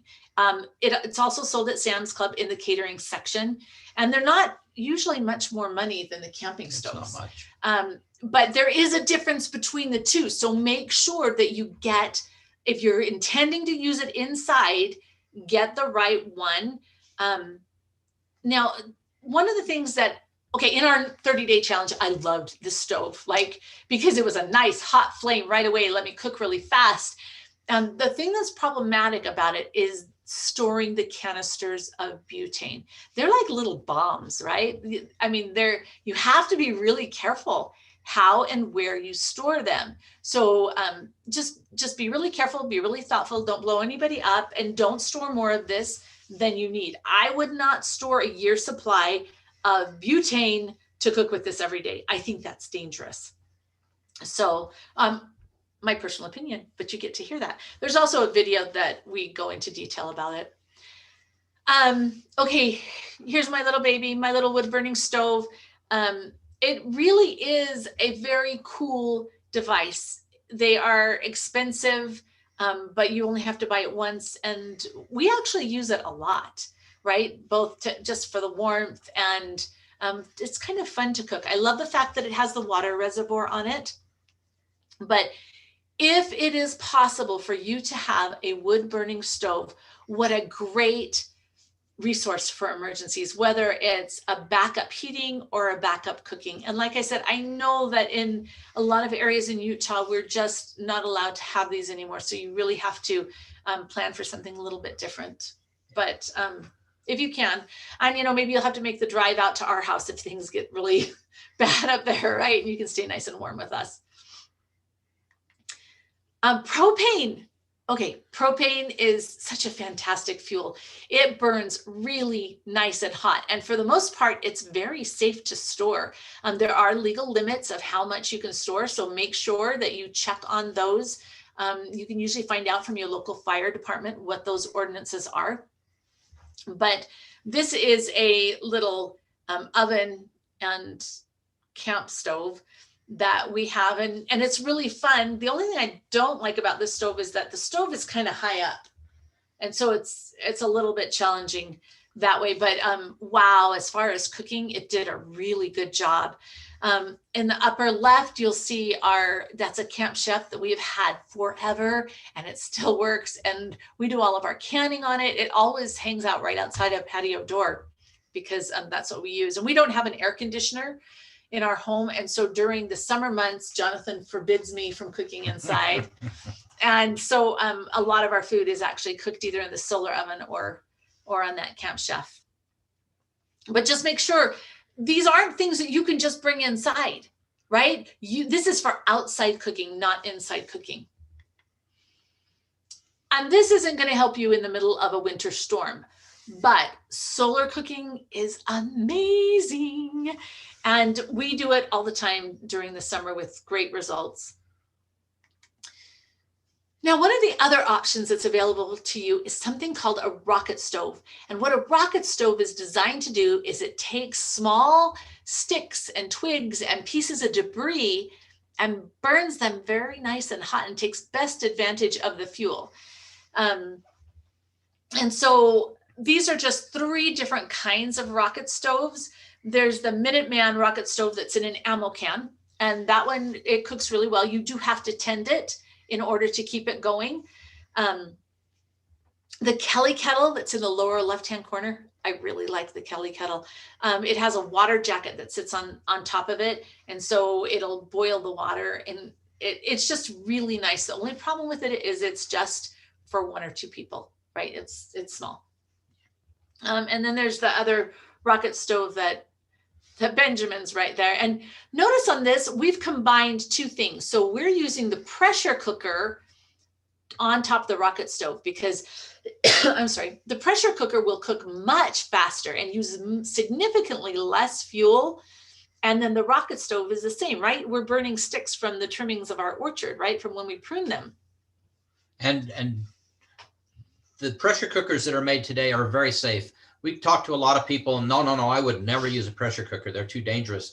There's stories going back to grandma and great grandma where something happened and one blew up. These are very safe, and they do a great job. It's probably should be in every prepper's arsenal to have a pressure cooker because it does cook, like dry beans, it'll cook so fast. They just save so much fuel. Yeah, absolutely. And this is a toy that we got back. Okay, so back when we did the no cooking challenge, I had seen this at an expo, and I wanted one really bad, but it was just out of our price range. And so we actually, before this 30-day challenge, we called Dan that makes Bear River rocket stoves, and I said, can I just borrow one for a month, right? You'll get some good advertising. Can I just borrow it?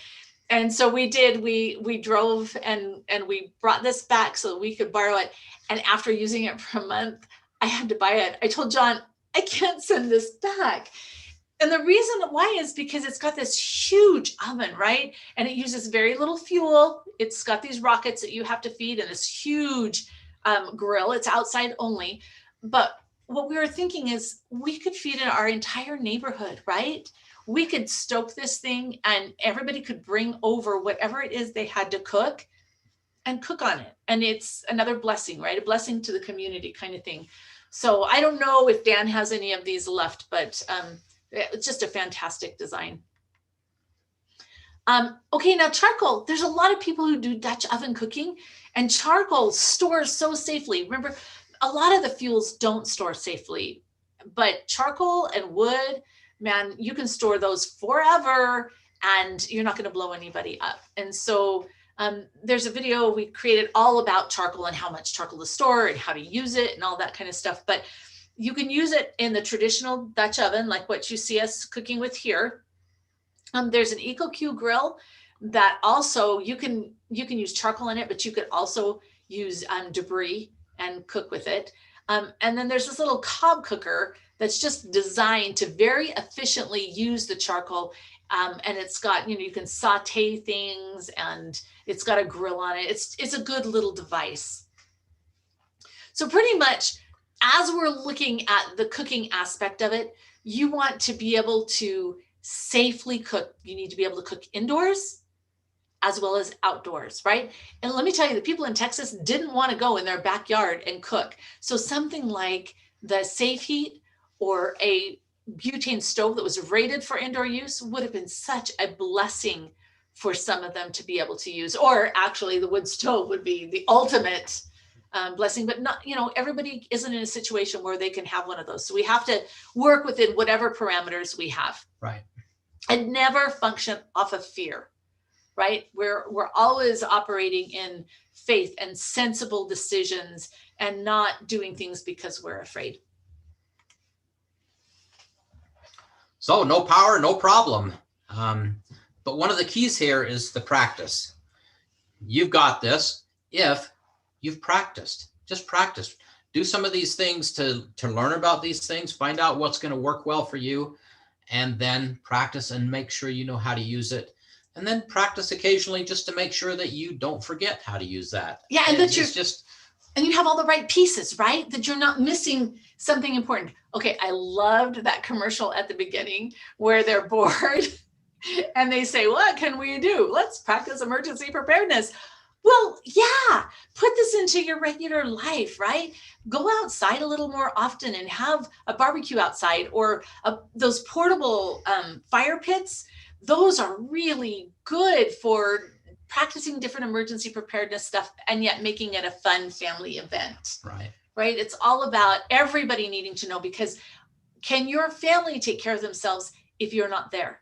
Do they know where the supplies are, and are they skilled at using them, or are we going to have issues because they try but mom and dad aren't around? So this is not something that should take over your lives. And sometimes people think that you made it take over my life. Well, we're different. For most of us, this should not take over our life. This is a little thin slice that we're asking you to add. We have important things to do in our communities, in our schools, in our churches, wherever we're congregating, whatever we're doing, there's good things to do.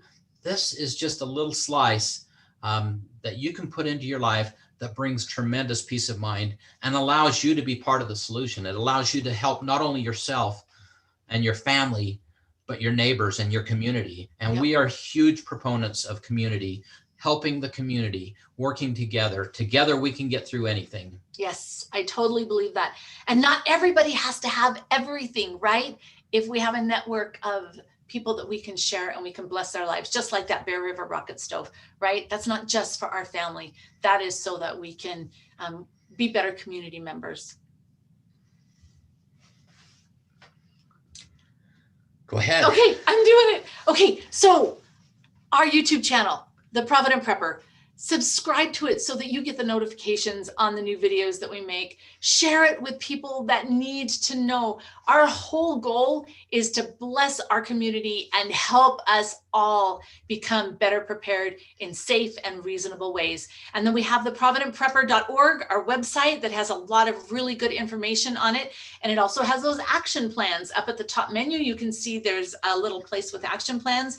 If you click on it, there's an action plan for every chapter in our book. You don't have to buy the book at all to be able to use those action plans, but it'll like take water storage and kind of walk you through, okay, what kind of water, what size container, how many people do I have, how many animals do I have that I need to plan for, all that kind of stuff so that you can develop your plan. And then we have our book that we wrote, The Provident Prepper. It's a really good book. We wrote it so that I could have a resource for myself. I'm like, the whole time I'm writing, I'm thinking, if I needed this, I still flip it open and turn to different pages to access stuff. So it's a good resource. But if you cannot afford it, we will, I'm sure in a couple months, our publisher about every 6 or 7 months lets us give it away for free, Kindle version on Amazon. And so we'll post a video when we're able to do that. And it's usually like a 3 or 4 day period of time. And you could totally download it for free, no strings attached, nothing.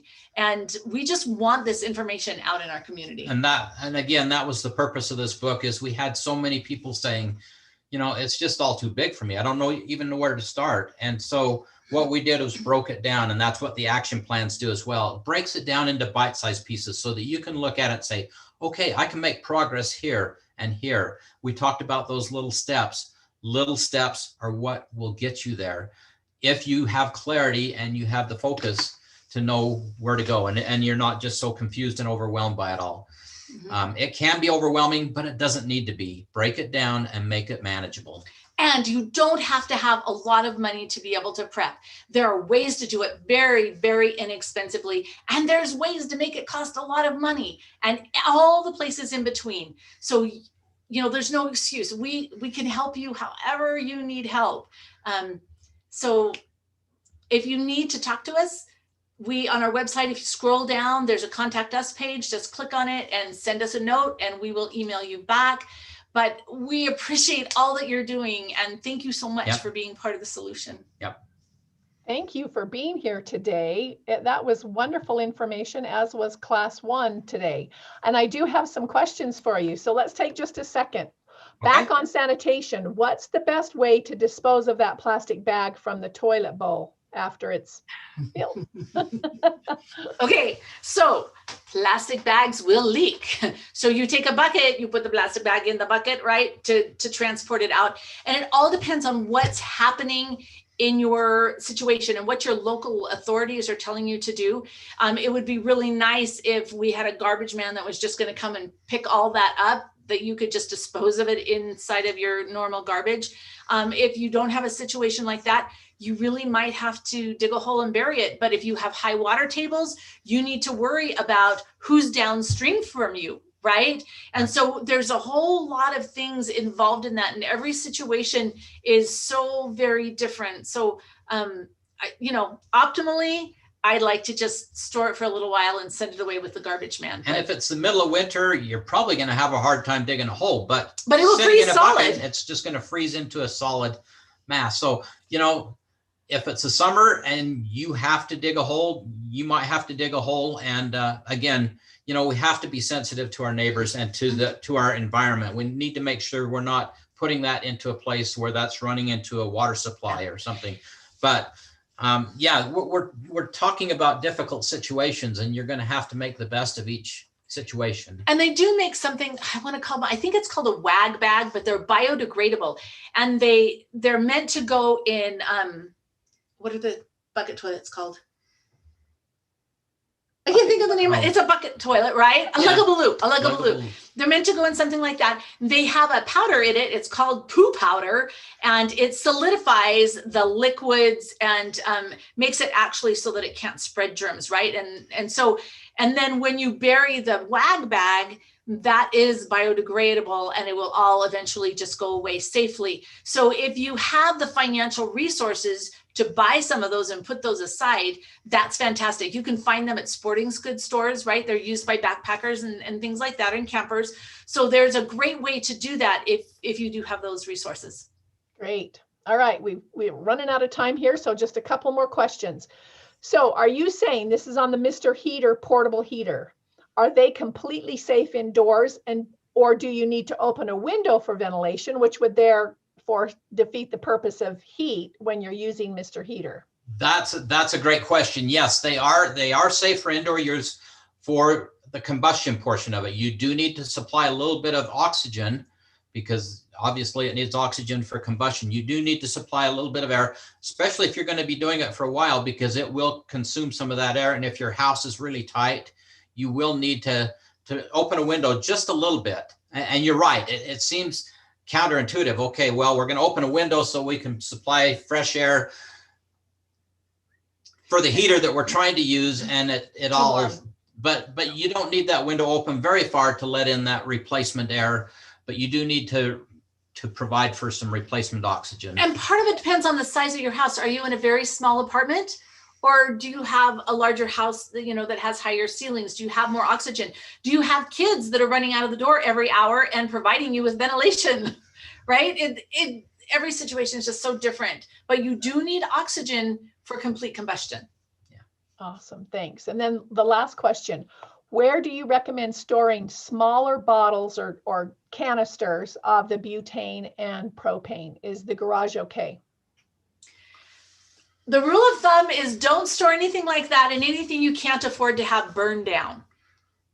Oh, that's the rule of thumb. The ideal place, and there's usually just not an ideal place, but the ideal place would be in a shop or a garage that's separated from the house, that doesn't get overly hot. And sometimes that's hard. This is one of the real challenges is, where do I store this fuel? Where can I store it safely? They make cabinets that help with that. The fuel storage cabinets, they're very expensive, but that is one option that you could use. But yeah, a detached garage or shed is probably the ideal place. But again, you want to make sure that's safe from little kids, and again, that's one of the challenges with all this is solving these little problems.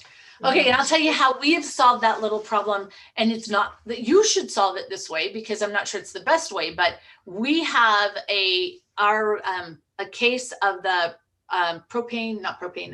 butane bottles that's still in its original plastic wrap, in its box, and it's in our garage. Our garage is an insulated garage, but that is where we store that.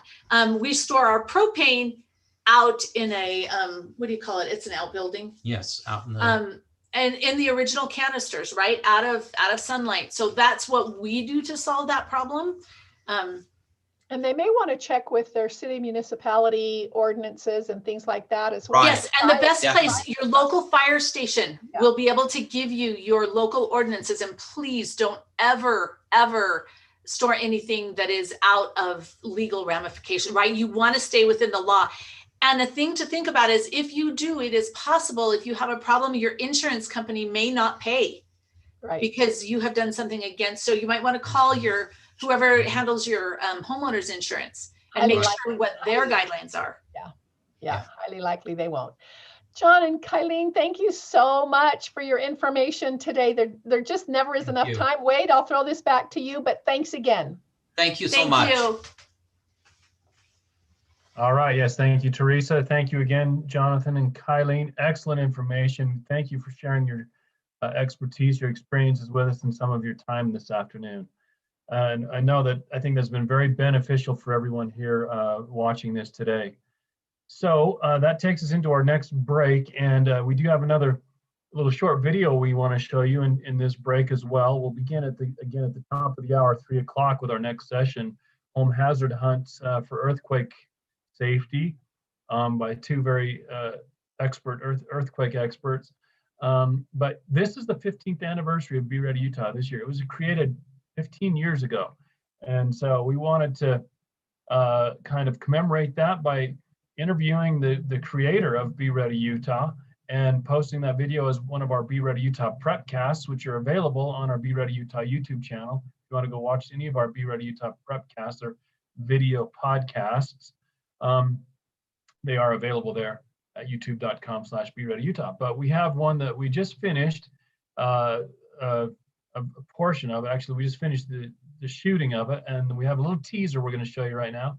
We're very excited about this 15th anniversary of Be Ready Utah. So Brian, our technical director, go ahead and show that video, please. Wait, did you want to say anything about the after-class survey? Oh, thank you, Brian. Yes, again, there's a link in the YouTube chat window to click on the form for filling out the survey for the last session that we just completed. And also, if you didn't do that for the first session, if you were able to view it, do that for the sessions that you viewed throughout the day today. So thanks for that reminder, Brian. And then, yes, now, the 15th anniversary of Be Ready Utah.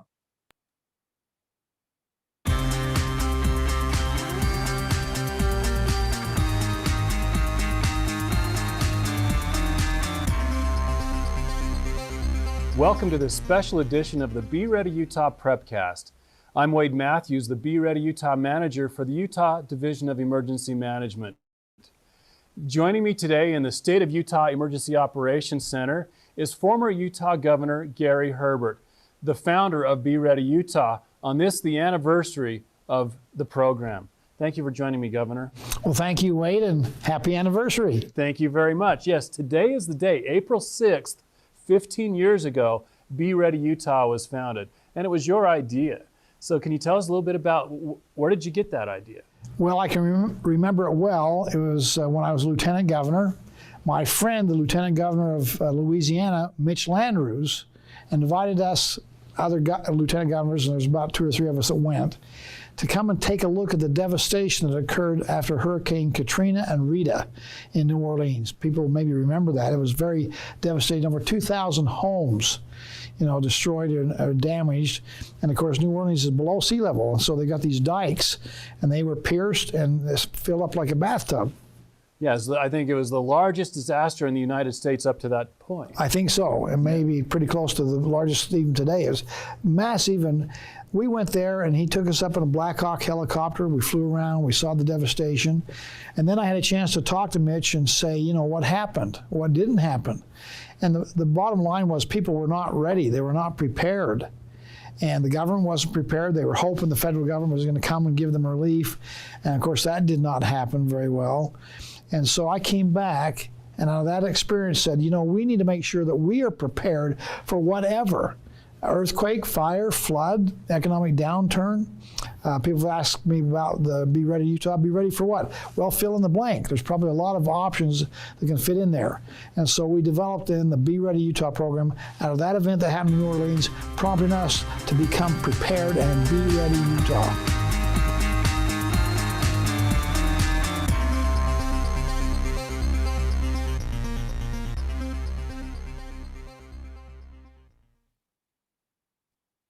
All right, thank you, Brian. Thank you, Governor Herbert. And to see the full episode of that, again, you may want to follow Be Ready Utah on Facebook, where we will post the premiere of the full episode of that. And then again, it will be available on the Be Ready Utah YouTube channel, the full episode. That was just a little sneak peek there, talking with Governor Herbert about his creation of Be Ready Utah. So with quite a legacy. And it continues today to do a lot of good in helping people learn about emergency preparedness and take action towards emergency preparedness. So we have about 3 more minutes left in this break. Again, at 3 o'clock, we will hear from Maralin Hoff and Jeff Johnson, 2 very well informed earthquake experts about home hazard hunts and earthquake preparedness. So stay tuned for that. Hey, hope you're liking our Be Ready Utah Prepcasts. Have a question about anything emergency preparedness? Contact us on Twitter or Facebook at Be Ready Utah with hashtag BRUPrepcast or in the comments on YouTube. We'd love to answer it on the next episode of the Be Ready Utah Prepcast. Please share these videos and your own adventures in preparedness with your friends, family, neighbors, and coworkers. Remember, anytime is a good time to talk about emergency preparedness.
Welcome back to the Spring 2021 edition of the Be Ready Utah webinar. And I'm going to just start it right off again, turn the time to Ken Crowdy from the Utah Division of Emergency Management's Be Ready Utah program to facilitate our next session. Ken? Thanks, Wade, and thanks to all of you for joining the second day of our Be Ready Utah webinar. It's my pleasure to introduce our two next presenters for the Home Hazard Hunt and Earthquake Preparedness Workshop, Jeff Johnson and Maralin Hoff. Jeff Johnson has worked in the Utah Division of Emergency Management for 11 years as an instructor for the NIMS, the National Incident Management System, and the former state's Citizen Corps Council program. That program is now known as the State Preparedness and Outreach Council. He has served as the State CERT, or Community Emergency Management Team Coordinator, and is currently the State Coordinator for the School Readiness Program. Jeff served as a law enforcement officer for 25 years and was an EMT for 2 years. He has a background in SWAT, hostage negotiation, crime scene investigation, active shooter training, and is a certified instructor for the Civilian Response to Active Shooter Events course. Maralin Hoff joined the Utah Division of Emergency Management in March of 1994. She is known throughout the state as the Earthquake Lady because of her excellent presentation on how to prepare for earthquakes. She is a community outreach specialist and has developed a family and individual emergency preparedness program, which includes various emergency disaster kits for home storage, office, vehicles, and students. One of Maralin's goals is to provide more focus on preparedness for the access and functional needs populations. I know you're going to learn a lot from these two, so get ready to take notes and take it away, Maralin. Yes, thank you, Ken. Welcome everybody to the Home Hazard Preparedness. Your home is your safe haven. And here we go. Okay, your home is your safe haven, a place where you and your family are protected, a place where you live. You can also do preparations throughout your home to make it safer due to earthquake shaking and by securing furniture and wall units to the wall to keep from injuries and property damage.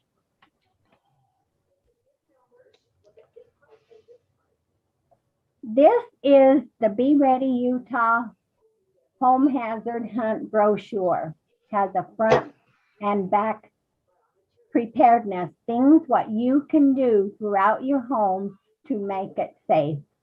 And then so you can see smoke detector, fire extinguishers, tools to shut off the gas. So this is a very important brochure you should read and understand. This is the next slide is the website bereadyutah.gov to find all the other preparedness brochures on making your kit, safe-proofing your home, things to have in your vehicle, right down to the house pets. So bereadyutah.gov. I'm going to talk about the general home hazards. And you know things throughout your home that are hazards. So I suggest go in each room of your home, up, main, basement, even the garage, and identify the potential hazards which you can fix. Make a to-do list. Go in each room, write down the things that you think should be taken care of to keep furniture from falling, things falling off shelves, and so make your home safe. So start with a to-do list. Install smoke detectors on every floor and inside or near every bedroom. Test monthly. I'm bad at that. So you need to make that a habit. Test monthly. Install Carbon monoxide detectors on every floor. Test monthly. Replace new batteries in smoke detectors and carbon monoxide every 6 months.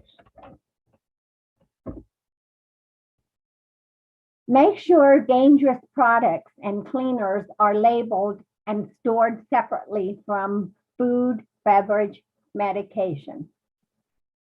Secure rugs. Look at the beautiful staircase here. Secure rugs and carpets to stairs or remove them. And you know what? That reminded me of a stairway that I had, and the carpet was loose and I slipped and fell. So that's why that's an important suggestion with the carpet. So make sure all your carpet is in place. Be sure stairways, porches, and walkways are lit at night. During winter seasons, keep stairways, walkways, and driveways clear of snow. We have Amazon folks, our post office, we have people that deliver boxes day in, day out. Even 8 o'clock at night, we received packages. And so you want to keep the porch light on for them. Have courtesy. Be sure house numbers is clearly visible from street day and night in just for emergency reasons. And you can see the picture on the left. You can see the porch is lit up and the house number. Make sure automatic garage door openers has an auto reverse feature to prevent injuries. In fact, I walk under mine just to see if it'll shut or stop shutting, and just to make sure it works. Okay. All right, check to see if ceiling fans and light fixtures are secured, because especially ceiling fans, they loosen as they turn constantly. So check them, just make sure they're secured. Use bungee cord stretched across shelves, just like you see in the picture, to keep items from falling off. Also for books, storage boxes, cleaning products, etc. So you don't need these your glass products falling. That's a lot of work right there. So due to earthquake shaking, the bungee cord will keep it in place. Check the exterior of your home for loose rain gutters. You don't think these things happen, but they do. So check your rain gutters, window shutters, support poles, chimney bricks, and roof tiles. So you want to keep your home in great shape. You don't want to be walking along and have a piece of roof tile fall and hit you in the head. So that wouldn't feel very good. Outside shed is secure, and loose fencing and gates. So go throughout your exterior and check everything. Those of you that have ranch farms, check your gates that your livestock don't get loose. Okay, earthquakes. Here we go. Earthquake hazards. Remember March 18th, 2020? I was kind of excited when that happened. It startled me at first, but I was excited because I wanted to see if anything fell. Just like the pictures behind me, they're secured tight. My kids laugh at me because you cannot move them. And so nothing fell with that earthquake. Secure entertainment centers, other heavy furnishing, china cabinets, curio shelves, bookcases, refrigerators, freezers, children's toy shelves to wall studs with various size L-shaped brackets or furniture straps. And Quake Hold, that came from California. I wonder why. California is Utah's teacher. We've learned a lot from the Californians. So Quake Hold straps will hold your TV screens, computers that you can purchase at any local hardware store. Secure freestanding TV screens, stereos, computers, and microwave ovens on counters with flexible nylon straps and buckles, which you can easily remove to relocate. So this is the stuff you want. L-shaped brackets, easily to install. And that's why none of my bookshelves, nothing fell. And you can see all the other different connectors to the wall to secure in the studs.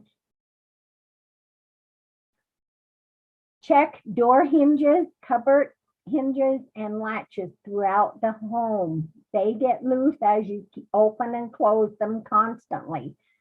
Secure collectible items such as pottery, vases, statues, trophies, and plants above high shelves to prevent toppling.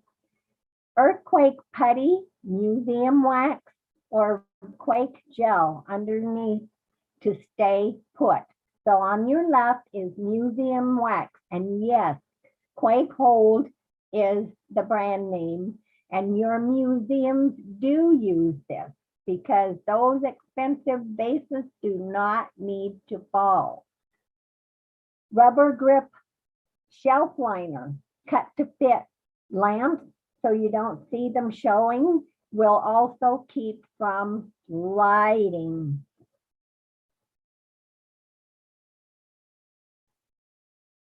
Use earthquake wall hangers or hooks with lock clamps.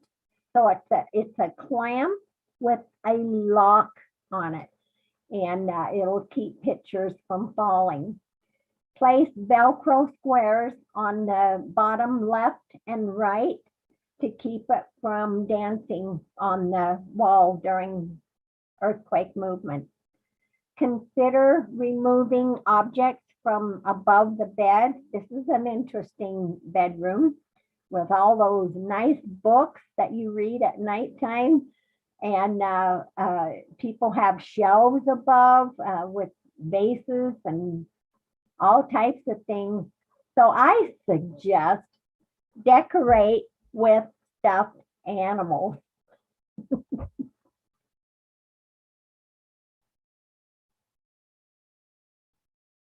Okay, place heavier items on lower shelves, such as canned goods and glass jars in the food pantry, and place lighter items above, such as paper towels, toilet and facial tissues, etc. Because when things are falling, it won't hurt you. Children's shelves with heavy toys, books, games, and on lower shelves, and lighter toys above. Discuss the safest places throughout your home with the family. So go in each room, the upstairs, main floor, even the basement, what the safe areas are, because mom can be cooking, dad's outside working in the yard, the kids are watching TV, and when we're having this earthquake, you may not be able to get to one another. And so know the safe areas in each area in your home. Practice the drop, cover, hold method, as you see on the left. We've learned this in school, just like our fire drills. So this is something every member of the household should know about. Yeah, we froze. There we go. Oh, I'm sorry, Jeff. At the next, I'm going to turn it over to Jeff Johnson, and he's going to talk about fire hazards. Go ahead, Jeff. Hi, everybody. Happy Saturday. Glad you're here with us. You know, a fire in your home is probably one of the most tragic and devastating things that can happen. People just lose everything. And I mean, it all disappears on them. And it doesn't just affect them, you know, for a short time. That years later, they're just regretting missing things. So keeping your house fire safe is probably one of the best things you can do for the longevity of your happiness. You need to keep fire extinguishers like this in your utility room, your kitchen, your laundry room, your garage. I have those in all of those locations. And any other room that contains a major heat source, you know, it's really important to have a fire extinguisher there. So we have one out in our laundry room. We have one in our kitchen. I have a couple in the garage, and I have one downstairs next to our closet that holds our furnaces. So, and everybody in the house should know how to operate a fire extinguisher properly. There's the pass technique. And if you don't know that, we're going to ask you to join our website and learn how to properly use a fire extinguisher. You know, have all your HVAC systems, your flue pipes, your vents and chimneys inspected and cleaned yearly. That's really important, and it's not very expensive. And empty your dryer screen after each cycle. I'm always amazed at what my wife gets out of the dryer screen, and realize if you keep that, it's a great fire starter, but that's another discussion. Keep curtains, pot holders, dish towels, any other combustibles away from cooking ranges and or other heat sources to prevent fires. And one of the most important thing is keep the stove, oven, and broiler clean of grease. Grease fires are one of the major causes. You know, outside of Christmas tree fires and holiday fires, grease fires are the #1 leading cause of homes catching on fire. And during my time as a law enforcement officer, I saw a lot of these, and they're very devastating. Trashes your kitchen. So one thing I would say before I leave that screen is make sure you have a way to put a grease fire out and know how to put a grease fire out. And the best way is to cover it. Don't ever dump water on it. That'll spread it. Even dumping things that, like people have said, you can put salt and things on them. It's just best to have a way to cover it, take away the oxygen. You know, where do you store your gas? Where do you store your propane tanks? You know, storing those in your garage or in your house somewhere is maybe not a great idea. You should store those in an outside building, such as a shed. You can even buy these little plastic, you know, 3 foot by 3 foot or 6 foot by 6 foot sheds at places like Home Depot and Costco, and keep your gasoline out there. Any place you store it should be vented for fresh air, and so you don't get a combustible gas building up in the air in there. You know, store your cleaning supplies, your paints, your cleaning products, and other products in closed cabinets and on lower shelves. You don't want, you know, ammonia falling off an upper shelf during an earthquake and landing on your laundry room floor, and you walking in and starting to breathe that. You know, some people call that, excuse me, some people call that 3-step gas. And you can actually go down pretty fast breathing those kind of things. So keep those things on lower shelves, or better yet, out of your house in a garage or a shed. And make sure you don't store things that can create poisonous combinations together. We don't have time to go into that today, but again, there's sources where you can find that there are things that should not be stored together. You know, Jason talked about this a lot yesterday, and it's really important that you think about the fire hazards on the exterior of your home, clearing brush and leaves and debris and other combustibles from around your home. And then even better, using fire-resistant landscaping and fire-safe construction. You know, what are your shingles made out of? How close are the trees to your house? And those kinds of issues. And so if you haven't had a chance to listen to our wildfire prevention, go back on the YouTube channel when it's posted here in a couple of days and watch that. It's got tons of great information from Jason Curry about how to keep your house safe. If your garage is attached, make sure that the doorway between your house and the garage is a tight-fitting, self-closing fire door. Make sure that the fire can't spread from your garage into your house. Garage fires are very, very common. I was coming back from walking my dog last week and saw a garage fire, and later the newspaper said that was a $200,000 fire that was in that home in the garage. So garage fires are very, very common. Another place that fires start quite frequently. You know, create a main backup location for your family to meet outside the home. What if you have to evacuate the home, and as Marilin's going to talk about, you have to go out through different locations. Make sure that you have an escape plan and that you have a meeting place outside your home. And so think about that. You know, it could be the mailbox, could be the RV parked outside. It can be anywhere, as long as everybody knows where it's at. So, you know, very often phone lines go down during disasters, and sometimes local phone lines are overwhelmed, but often you can call out of state. So make sure you have an out of state telephone contact that you can call. I actually had a friend go through the Loma Prieta earthquake, and I could reach him, but he couldn't call anybody in his neighborhood. So it does work out of state better sometimes than the overwhelmed local areas that are difficult to make calls on. Make sure there are at least 2 escape routes from every room in the house, and that people know how to get out of those and get to that location where you're going to meet outside of the home.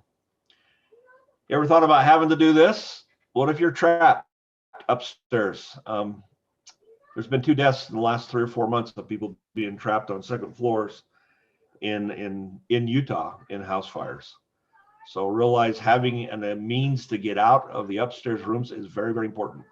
These ladders are not very expensive. You can buy them at places like Home Depot or Lowe's, and they secure very well to the inside of the window frame and allow you to be able to get to the floor. And they come in different lengths, so you can buy one that fits your needs.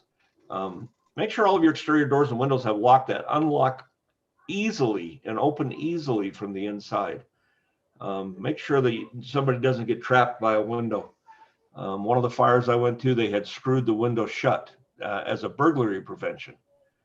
And if that ever had a fire and somebody trapped in that room, and luckily that didn't happen, they would not have been able to get out the window. So make sure you can open the windows and doors. And then your deadbolts, make sure they have an inside thumb turn lock and not a key lock. Again, that could prevent you from escaping, and a missing key could trap you inside. Make sure any security bars have an inside release latch. Not a lot of homes have those, but if you do, make sure that it can be released from inside. You know, night lights and emergency lights in hallways are really cheap, and the kind that kick on when the power goes out are priceless. And so think about having some kind of hallway lighting and lights near your emergency escape routes so people can see in the dark or if it starts to get smoky. And everybody should have a grab and go bag. All of my kids had these hanging on the back of their doors in their room, a small backpack. We let them pick a lot of the things that went into those, but there should be some basic things in there, like a first aid kit, some food and water, and a flashlight, and a whistle. We could talk a long time about how important whistles are at saving lives. So make sure everybody has one of these grab and go backpacks. And again, if you want more information about these, go to our website or contact us. So how many of you have dogs and cats? And if you do, you know they're members of your family. They are a really good member of your family, and you want to make sure you think about taking your pets out in the case of evacuation. In the house fire I saw last week with the garage fire, the dogs disappeared inside the house and they couldn't find them. So two of the firefighters arrived, donned their SCBA gear, went in and brought the dogs out, and they were okay. But dogs will flee and hide during a house fire. And so if you have to evacuate, have a plan, think about it, get it in your head to take your pets with you. And then also plan a destination where the pets are welcomed at animal shelters, hotels, motels, or even with relatives and friends. One of the big problems in the 2007 San Diego wildfires was that everybody showed up at the Red Cross shelters with their pets, and Red Cross shelters won't take pets. So give that some thought. Make sure your water heater is anchored with heavy metal straps to the walls or studs. These are the #1 cause of house fires and earthquakes. Your water heater will tip over. It's heavy and narrow, and so secure it securely to wall studs and masonry with metal straps and lag screws. Kits are available at any local hardware store. Again, they're easy to find. You might want to also check your water and gas pipes and have a plumber evaluate and replace and properly secure anything that's rusted or worn especially on your gas pipes. Again, this could cause a house fire. Everybody in your home should know where and how to turn off all the utility shutoff valves, water, gas, electricity. Make sure you know how to turn those off. We recommend you have a shutoff tool hanging on your outside gas meter in case of a gas leak. On here it says that put it on with a zip tie. Mine's hanging with a piece of hanger wire, just closet clothes hanger wire that's hanging out there so that I can unbend it and pull it off really quickly. You'll need a wrench to turn your gas off, and putting one right on your gas meter out of sight behind the gas meter is really a good idea. So, big question, when do you shut off gas after an earthquake? You know, 580,000 homes in the Northridge earthquake in 1994 in California shut off their gas, and they did not need to. And to have that reestablished and turned back on in your home, you're going to have somebody who knows what they're doing, a professional, do it. Otherwise, you can cause a fire. So when you turn it off, you know, if you see gas leaking, you hear gas leaking, or you smell gas leaking, and then you turn that off. And outside of that, don't turn it off, because you might want to stay warm. Like Kylene told us about in the previous time, she got in the shower and got warm because her gas heater was still working. So her water heater. Flashlights, very, very important. Keep flashlights easily accessible and working order. Have spare batteries, and realize they're a lot safer than having candles in your house. Battery operated lanterns and flashlights are a must. So, you know, only allow qualified electricians to install and repair your wiring. Again, this is a big cause of house fires. My next door neighbors remodeled their house, and on Christmas Eve, they moved back into the house, and on Christmas night it burned down because of the wiring that had been wired to their brand new stove. And that's just one of my neighbors who lives just a few houses away. So make sure that you do keep your work on your house as somebody who knows what they're doing. And again, have enough electrical outlets in every room to avoid doing the octopus plug-in problems that a lot of people face with putting in too many cords or long cords. And also, everybody should know how to reset their breakers or replace fuses if you have fuses. Don't run extension cords through doorways like this. I'll confess, during the windstorm, our power went out for 3 days, and to get a cord to my kitchen, to my garage where I have 2 fridges and a freezer, I had to run a cord underneath a door like this. Not anymore. I have a hole installed to run my cords through now, with a fireproof plug in it. So make sure all of your outlets and switches have properly fitting face plates. It keeps things from getting in there and causing a short. And make sure bulbs are the correct wattage. You're not running too powerful of bulbs in your light fixtures in which they're used. This is the octopus thing I was just talking about. This is a good way to cause a house fire. Make sure you don't do this. And also, if you're running multiple lines to a single plug, that you're using a surge protector. It's very important. And keep your water heater at 120 degrees to prevent scalding. Just more of a personal safety issue. You know, once you've secured your water heater to the wall, you need to make sure that you have a flexible gas line. If you have a rigid gas line and that even shakes, not even falling over, it can break the gas line. So all new water heaters are required to have a gas line like this, but if you have an older house with an older water heater, you might want to check. This is a very simple and very cheap fix, and it will keep your house from catching on fire during an earthquake. And again, go back and we're saying again to know how to turn off your water, your gas, and electricity. GFI outlets are really, really good, especially around bathrooms or places that you have water running. They will reset or shut themselves off by themselves, and not reset, but just shut off. And make sure the underwriter's laboratory mark is on all of these, that you're buying good quality things. So I'm going to turn the time back over to Maralin. She's going to talk a little bit about hazards that affect children in your homes. Yes, a lot of us don't have children at home. They're all grown up and gone, but we have grandchildren and great-grandchildren that come and visit. So yes, we need to make our home safe from the children getting hurt. Keep children away from the range when cooking. That's the worst. I had a marshmallow fall on my arm and it hurt and it took a long time to heal. So if they ever got burnt from the stove top, it will everlasting pain.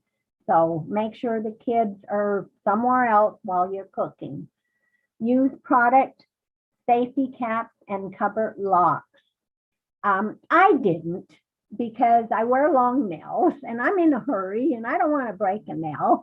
So, but moms with a bunch of babies around, yes, lock the cupboard. Properly install toilet seat locks. Keep medicine, cosmetics, and cleaners locked up. Keep window blind cords up and out of reach and cut the cord loop in 2 pieces to prevent strangling. That is a terrible, tragic hazard for children. So make sure those cords are not hanging down for kids to play with. Just like the baby in the picture pulling on the chain, he could get that around his neck and strangle from it. Okay, Jeff walked away. He's got control of my buttons here. Okay. And it's locked up, so hold on. I'm trying to figure out how to get it to forward. Yeah. Let me. Well, my. There Sorry we go. about that. Sorry. Okay. And so, and then install window guards in upper windows to prevent falling out. Install baby gates at the top and bottom of stairs cases to prevent falls. And I put gates because we have a new puppy to keep from going up and coming down. So gates are nice. Toddlers and babies put everything in their mouths. Keep floor clean to avoid choking. That's like buttons and bobby pins, little beads. So they don't know any better. They just put it in their mouth. So keep the floors clean. Install safety caps over electrical outlets, just like you see the picture. Those are wonderful. In fact, my first baby child, when she was 2, stuck a bobby pin in the outlet, and that was just awful. It burned her fingers. So those caps are what you want to put in the outlet. Store large buckets upside down to prevent collecting water and making a drowning hazard. You don't realize that, but it does happen.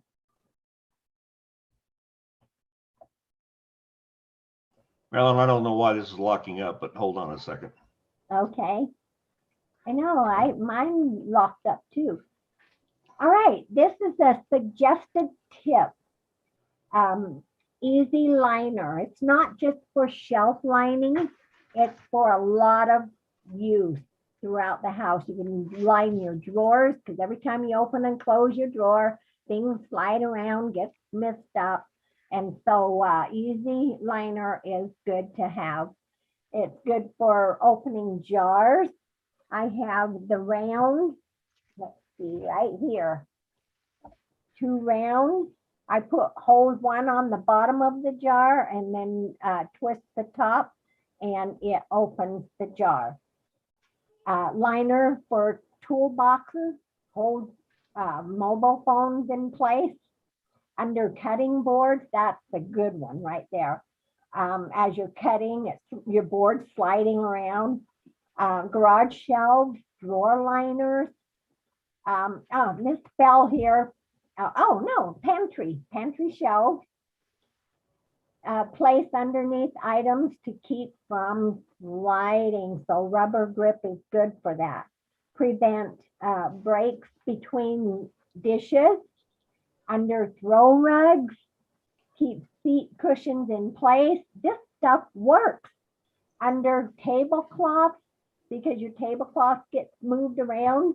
So rubber grip liner is a good tool to use to keep things from sliding.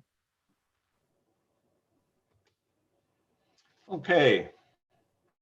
All right, the next is that Jeff is going to conclude our presentation. I'd like to thank you for, I hope we motivated you a little bit to do some things throughout your home to make it safe. And good luck in preparing. Jeff.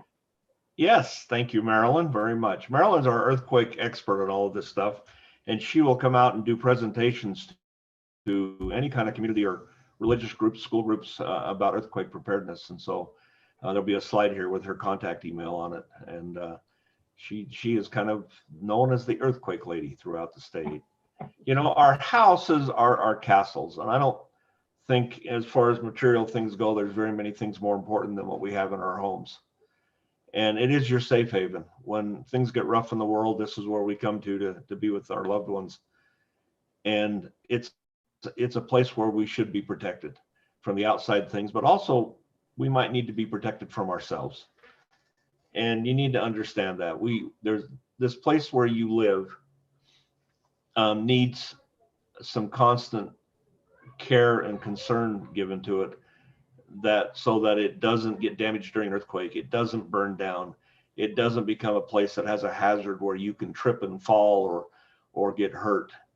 And so you can do preparations throughout your home all the time just to make it safer for all kinds of hazards, not just earthquake, but you can secure your heavy furniture to the walls and to the wall units to keep them from moving around. I went through a 7.7 earthquake in Japan, and that serious of an earthquake, you don't walk very well anywhere. And I kind of got thrown to the floor twice and then hit by a couch that was sliding across the room, knocked me down. And I wasn't exactly certain what to do. I was very, very frightened at the moment. And a table comes sliding across the room and slammed into the wall next to me. A little 5 foot by 2.5 foot table, a wooden table, wooden legs. And I thought, well, I'm going to get underneath that. And I did. And as soon as I managed to crawl underneath it, it went sliding across the room the other direction. And so now I'm crawling across the room where the broken glass is and trying to get back underneath that table. And I just want you to understand that in a large earthquake, furniture moves wall to wall. It will slide from one side of your room to the other.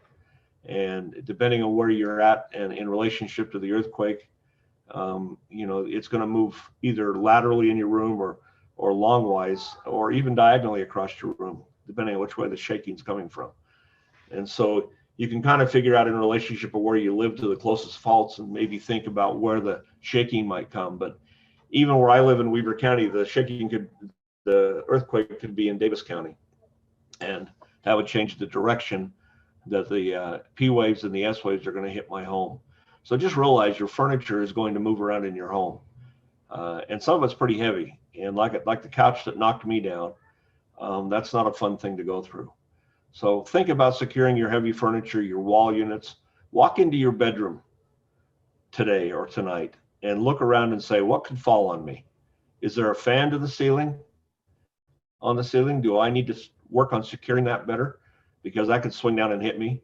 Or is there things in your room that could hurt you? Is your window underneath, is your bed underneath a window? That's an issue because that glass could break. So there's lots and lots of things for you to think about in securing your home and making it safe. You don't want a big bookshelf or a tall, some kind of standing shelf to tip over on you while you're in your bed during an earthquake. We can keep ourselves from being injured in these incidents by doing some preparation, doing some pre-planning, having a home hazard hunt, and walk through our house using that list you can get off of our website or this presentation, and say, what can I do today to take 10 or 15 minutes and make something more secure in my home?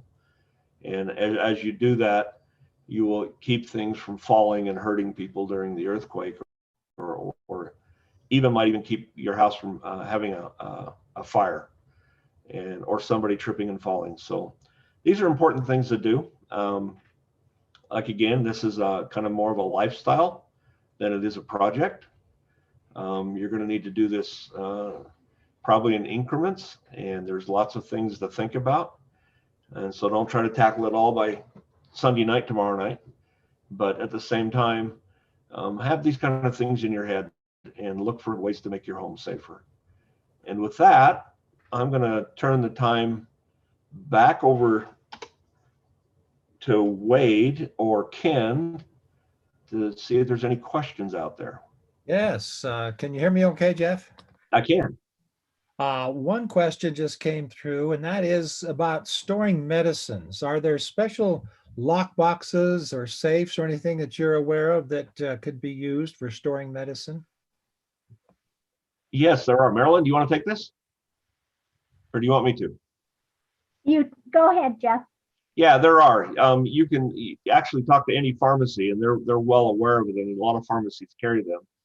And they are the types of medicine storage boxes that can be mounted inside your bathroom or kitchen cabinets, and then you would actually secure them by screwing them or bolting them into place. And then they have a locking mechanism on them. Sometimes it's a combination lock. Sometimes it's the real high-tech ones will go to fingerprint locks. But you can do this. And if you can't find one of these, one of the things that would work really well for this, that is designed for a similar purpose, is a gun safe. There are all these little tiny small gun safes that you can buy. I mean, you can get them from Walmart to Costco to Home Depot. They're available everywhere. They're also made to be secured to a shelf or maybe inside a nightstand or inside of a cupboard. And some of those have become very, very high tech. There's this push button combinations. There's a key. There's fingerprint combinations, and they come in all different sizes, and run from anywhere from about $20, which I have a couple of those, and you can spend up to about $100 or $200 to get some of the fingerprint or biometric ones. Good answer. So they would work really well for storing medication. But pharmacies is where I'd start. Talk to your pharmacist.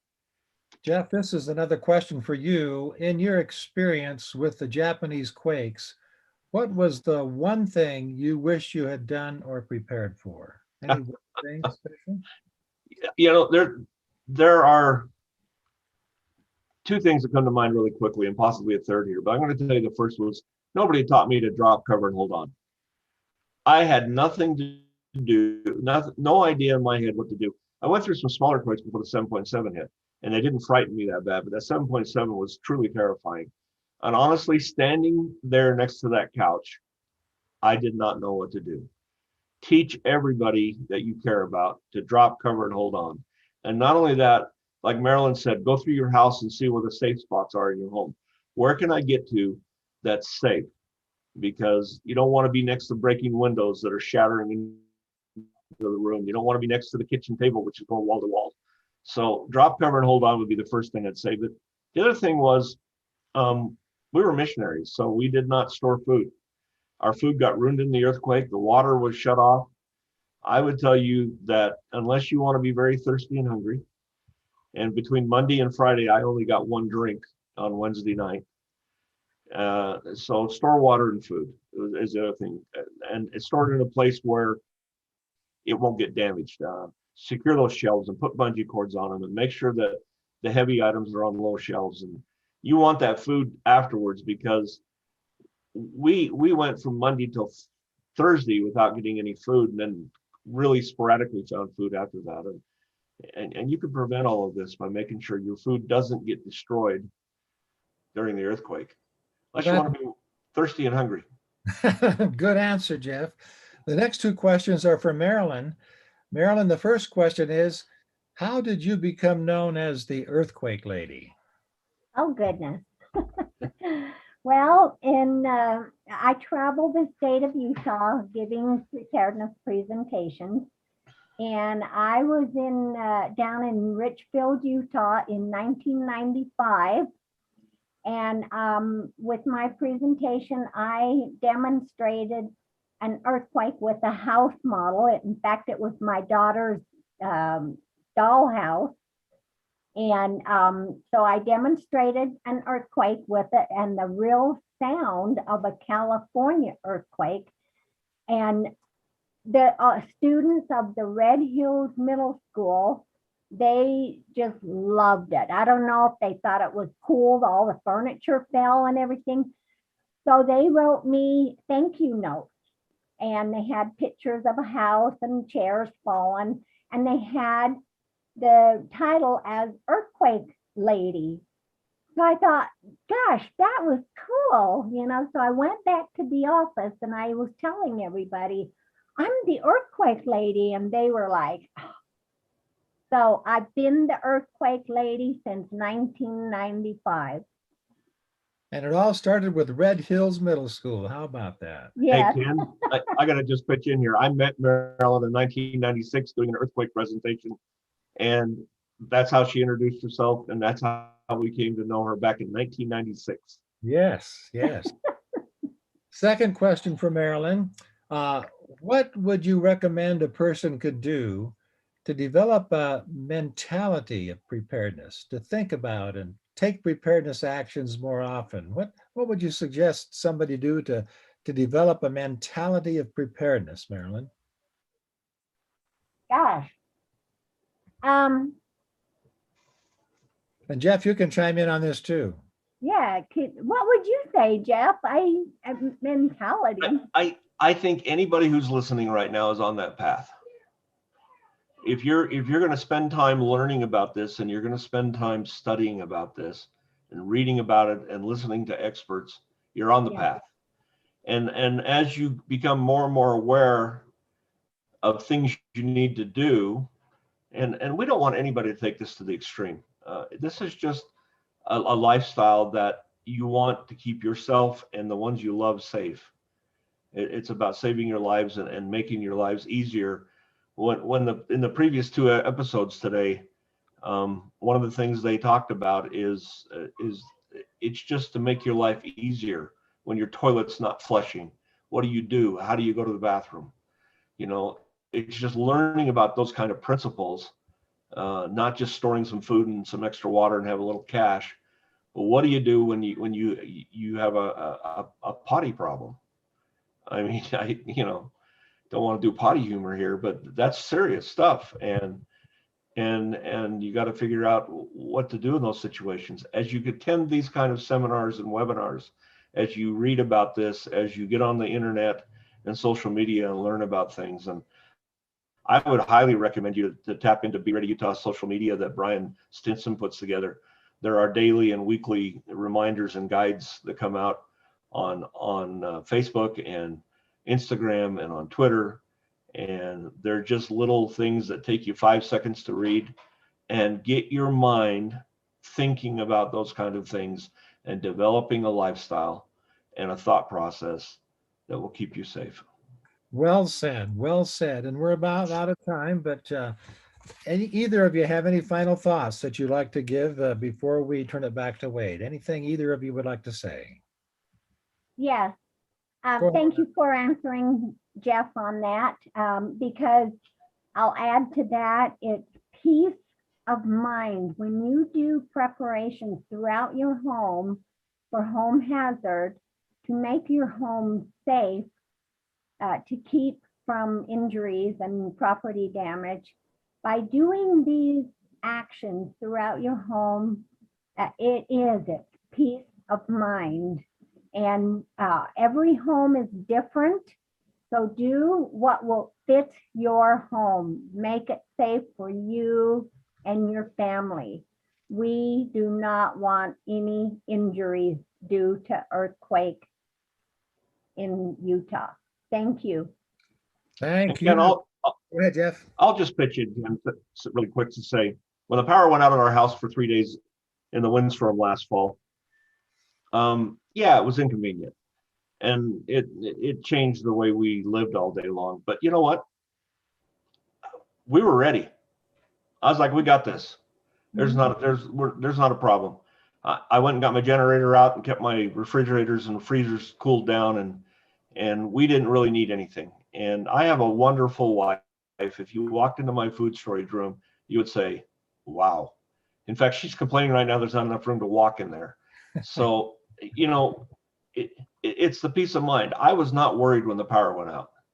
And not only that, I had neighbors who were running around crazily trying to figure out how to do this or what to do that, and they had not thought about what to do if the power went out for not one day or for hours, but for multiple days. And we helped them out, some of them, because they needed help. And so, I will tell you that the moment when something happens, if you can turn around and say, we've got this, it's good, then you're getting pretty prepared. So the windstorm put us through a little bit of a test for 3.5 days, but you know what? We were ready for it. And that's what you want to do. You want to be ready for what happens. If your house is untenable, where are you going to go? Do you have an RV? Do you have a tent? What's your backup plan? And so would love to come talk to you about it. Contact Be Ready Utah. We'd love to come chat with you about it with any group you're part of. Thanks to both of you for a wonderful presentation. Be Ready Utah, that's what we're all about. All right, well, Wade, back to you. And again, thanks to both of you, Maralin and Jeff. And Wade, take it away. Thank you very much, Ken. Thank you again, Maralin and Jeff. Great job. One of the things I like to ask people, when was the last major earthquake here where we live? It was hundreds of years ago, other than the magnet quake, which was not a major one. It was a minor one, I guess. But then we ask the question, when is the next major earthquake going to hit? And we don't know yet. It's not an exact science. And so the most important question, when should we be prepared for an earthquake? Right now. Absolutely. So thank you so much for sharing that expertise. Maralin, I think one of the things that, as far as that, creating that mindset of preparedness, you used to talk about having a Band-Aid in your wallet. And that just having that, the practice of putting a Band-Aid in your wallet kind of keeps you thinking about preparedness and what's unexpected that might come your way. Something as simple as that. So, all right. Thank you both very much. Thanks, Ken. We are entering into our next break before our final session. So if you will remember to go to the chat window on the Be Ready Utah YouTube channel where you're viewing this live stream, and click on the link, the form for the presentation feedback, and fill that out there. And you can click on it twice for both presenters there today. And then at the end of the last session, just a quick reminder, we will have an overall Be Ready Utah webinar feedback form for the entire 2-day webinar, and everybody that fills one of those out will be entered into a drawing for a prize. So in our final session is important documents and financial preparedness, something maybe we don't think about immediately when we think about emergency preparedness, but it's something that is so important. You even heard Governor Herbert talking about economic disasters, and important documents and financial preparedness isn't just for economic disasters, it's for all kinds of disasters. So that's coming up at 4 o'clock, right at the top of the hour here. You want to make sure you stay tuned for that. And again, all of our sessions are available on the Be Ready Utah YouTube channel. And as Maralin mentioned earlier, a lot of other great information available at bereadyutah.gov. So we do have one message here from our sponsors. Again, we want to thank University of Utah's Rocky Mountain Center for Occupational and Environmental Health for being a sponsor. And we've got a short promotion from them. Brian? Our National Hybrid CERT training is available at onlinecert.org, and it's sponsored by the National Institute of Environmental Health Sciences. The course is free and updated with the FEMA 2020 curriculum. It's available nationally and internationally. It's 12 hours online and 16 hours in person to complete the hands-on skills portion. It includes interactive knowledge checks, live IT, videos, virtual reality, it's mobile friendly, digital credentials, it has end-of-unit quiz, and a final. It is now available in Spanish and will be available in Mandarin early next year. Since the nationwide rollout, we have had over 30 states approve the program, including California, which approved it for the entire state. We have also had Puerto Rico, Guam, and the Bahamas approve the program. A list of the approved states can be found at onlinecert.org. The course comes with everything you need in our Hybrid Cert toolkits. It is available either on our flyer and our website at onlinecert.org. Any questions about the course can be directed to onlinecert@utah.edu. The virtual reality app was developed by 360 Immersive and is available on your app store in both Apple and Android at CERT Certification Preparatory. Thanks so much for your time, and please let me know if you have any questions. Thank you. Yes, thank you again to Rachel Brown. You saw there. She's also one of our planning partners as well as a sponsor. And just seeing that video makes me proud to be from Utah. It's a program that was developed here. A need was identified here and developed here through the partnership with the Rocky Mountain Center for Occupational and Environmental Health and through the Division of Emergency Management. And now that program has gone nationwide and as you saw, internationally as well. So CERT program, Community Emergency Response Teams, is a great program for anybody emergency preparedness minded that wants to learn more about how to respond in a disaster. Once you know everything is safe and well at home with your family and you want to go out and be able to help your neighborhood and your community and do it safely, then CERT is a great program to be involved with. You can see the flyer there on the screen that has the links where to go to take the online course, and contact your local municipalities to find out if there's a CERT program in your area. And James Ray, also from the Division of Emergency Management, was helpful in making that program happen as well. So I think we have just 4 minutes in this break. And so we will again start at 4 o'clock with important documents and financial preparedness.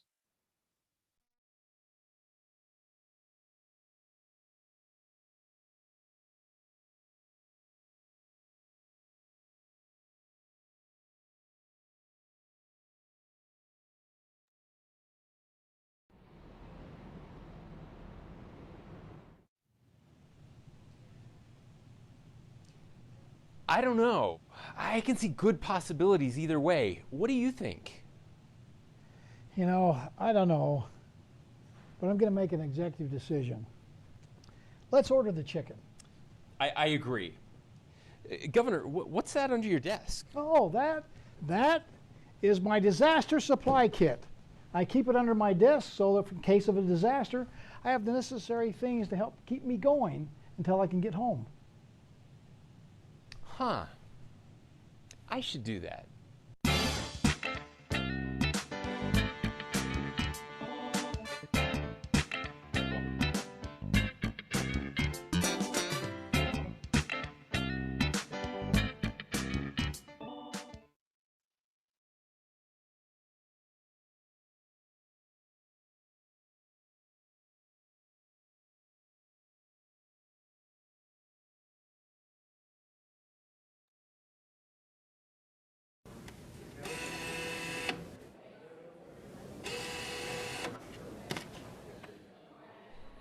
Hey, I've got a new bill if you want to trade. Hey, sure, thanks. All right. Let's see. Library card, chicken takeout, ice card. Ice card? What's that? Oh, sorry, ICE. ICE, in case of emergency. It's a card I keep in my wallet with important phone numbers. That way, if my phone doesn't work or I'm injured, someone else can contact my emergency numbers. Huh. I should do that.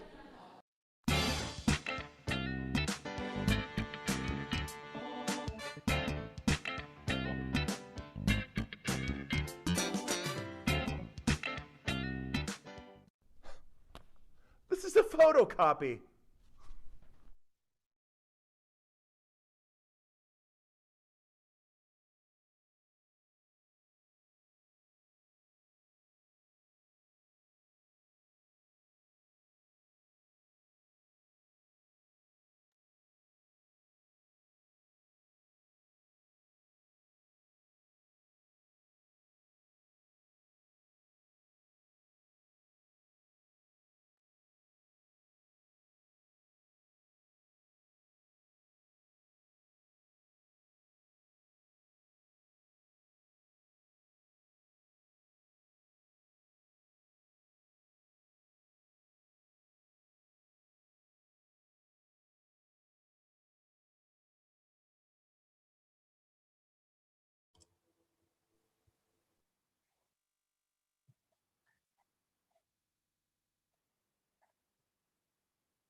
Welcome back to the Spring 2021 Be Ready Utah webinar.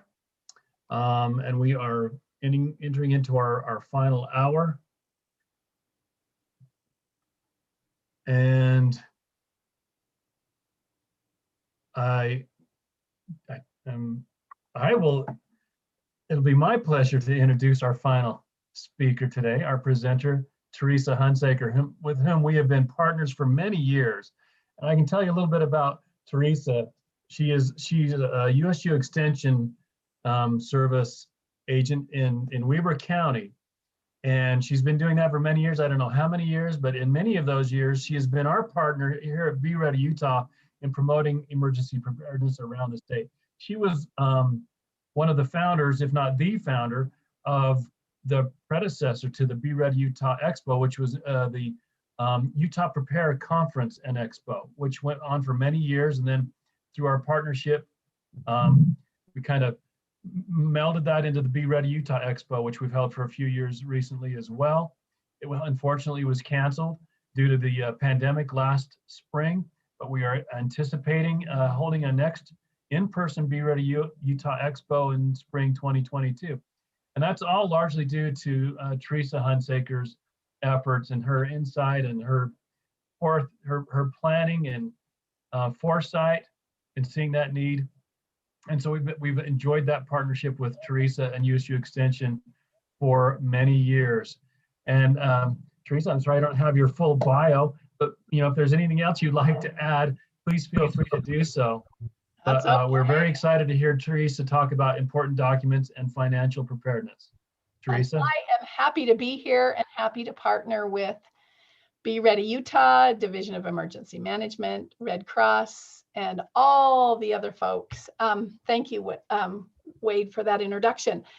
I do want to give you a little bit of an introduction as to USU's involvement in preparedness in the first place. For those of you that are familiar with the Extension Service as a whole, you're probably thinking, well, that's kind of an interesting kind of leap or fit, if you will. But Utah State University is part of a national land grant university system. And we are found in, not Utah State, but the land grant system is found in every state in the union. And if you think about all of the natural disasters that happen in the United States, we become a partner in education with all of the agencies and entities that are part of recovery, resilience, response, and how to get the information out to the public.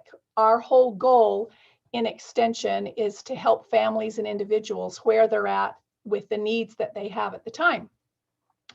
So with some of my background in preparedness and in our topic today with financial preparedness, this was a nice fit for Extension and our national education disaster network to be part of a Prepare conference and now the Be Ready webinars and conferences that we've held in the past. So that's a little bit of history as far as why Extension is involved and who we are and where that fits in with the role of Extension generally. And I really am excited to be here. We have seen a number of disasters across our state. And when you think about this, after something like the windstorm that we had in September in much of the state, this was a perfect time for us to practice, right? And so I guess I would ask the question, how prepared am I really for an emergency from all the different aspects? I love being part of the Prepare conference all these years because of the strength of individuals who have had firsthand experience, have learned, have shared, and have taught us what to do. But still and all, sadly, so many of us are only slightly prepared. And the windstorm taught us that.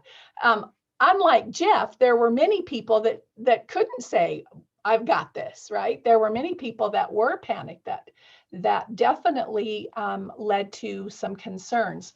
So one aspect of preparedness that many people kind of look over or overlook, I guess, is what Wade was mentioning, and that's the financial component as well as the documents component. And so I ran across these statistics and this information just not too long ago, and I thought, you know, this fits perfectly with the effort that we are making in trying to educate the public as far as these important documents and financial preparedness. So just generally, about 40% of Americans have no plan. And I know that John and Kylene today talked about a plan. Jeff and Maralin talked about a plan. And so this, again, is going to be addressing part of that plan for you in terms of your financial preparedness, your recovery, your resilience, and your response in terms of the financial piece. Now, look at this. 16% of Americans have an emergency preparedness kit. So we've got work to do in educating, right? About 55% of Americans worry about unplanned financial emergencies. So again, while many of us do concern ourselves with it, how many of us are doing something about it? 4 in 10 Americans would be unable to cover an unexpected $400 expense. So they may not even be able to handle the deductible that they would have on their auto or their home insurance or their health insurance. 6 in 10 Americans would be unable to cover an unexpected $1,000 expense. So with that in mind, as we look at some of the aspects of impact in terms of our finances, let's take a look for just a second at some of the categories that we would want to concern ourselves with. The first one is the ongoing medical. Even with insurance, the cost of healthcare after disaster can be enormous, as many of you may already know. Right now with the pandemic and the cost of medical care during the pandemic for those who have had to be hospitalized has been exorbitant. And especially if you consider any other coverage as far as emergency services like an ambulance ride or extended hospital stays like we've seen in the pandemic. Sadly, some of our folks have been hospitalized for weeks at a time during this pandemic. Then we've also got insurance obligations. Even if you receive an insurance payout, you may still owe money. For example, an insurance company declares that your car is a total loss, like in the case here in my picture of my backyard looking into my neighbor's backyard in the windstorm. And the middle tree landed on the garage, which then, and this is a huge sycamore tree, and then destroyed a couple of their vehicles. And so you've got an auto loan, you're still on the hook for the payments for that. And then again, especially a concern if the insurance payout isn't sufficient to cover what you have left to owe on that vehicle or left to pay on that vehicle. And then definitely there's a concern with overall loans and other debt, especially as it relates to the potential for job loss or job suspension like we've seen in the pandemic this last year. So what that means for us is that I may not be able to return back to work. Nothing to do with my health or anything that way, but my business is shut down, and so many have been, right? And so that leads to a problem, kind of a dual problem with the loans and debt, as well as the job suspension or loss. And then definitely the cost of any kind of repair and rebuild issues. These were 3 huge trees. I wish my neighbor were standing in front of this middle circled uprooted tree, but you guys saw these in your areas or on the news. The depth of this tree was taller than he was when he was standing at the base. So again, the damage can be incredible as far as the repairs and the rebuild on his home, on his garage, and certainly just taking care of the tree removal in his yard. So I'm going to ask you a bunch of questions for you to consider where you're at, ways to get started, things to think about as far as your plan. What kind of homeowners insurance coverage do you have? And what perils does it cover, and to what extent in terms of those perils? How much medical insurance do you have? And would it cover severe illness, disability, and hospitalization? If you have a current household inventory, is it complete? Does it cover everything? One of the cases that I worked with in a fire was an individual family who had lived in their home for over 37 years of life and living, and had never upgraded their household inventory beyond what the insurance company automatically did for inflation. So when their home burned to the ground, they were completely out of luck in terms of the replacement of objects in this home because they could not prove content. So having a household inventory. If you have a financial notebook prepared, that can help you tremendously. Have you started something like that? And I'll talk more about that. Do you know if you have life insurance policies that are adequate to cover the needs of your family if you should die? And then again, the same for a single individual as far as the bills to bury you if you should pass away. And do you know if you have an emergency savings account and how much is even in it? Is it enough to cover at least a couple of major deductibles that you might have, your auto insurance deductible, maybe your medical or health insurance? A couple of more questions. Is your filing of your tax returns a major disaster all by itself because you can't locate papers, receipts, proof, all of those kinds of things? Have you considered what you would need to happen if suddenly you became incapacitated? I have a very good friend whose husband got very, very ill while they were in Florida visiting Disney World. He had to be hospitalized. It was weeks. And she stayed there with him, and all of the bills still needed to be paid. And so how does life go on with a couple of the older kids who didn't know anything about maintaining the house and the home? Have you ever forgotten to pay a bill because you misplaced it, or something like that? Can you put your hands quickly on your insurance policies even? Do you ever find yourself searching through mountains of paperwork for just a simple receipt? And have you considered how critical important papers and documents really are in the time of an emergency?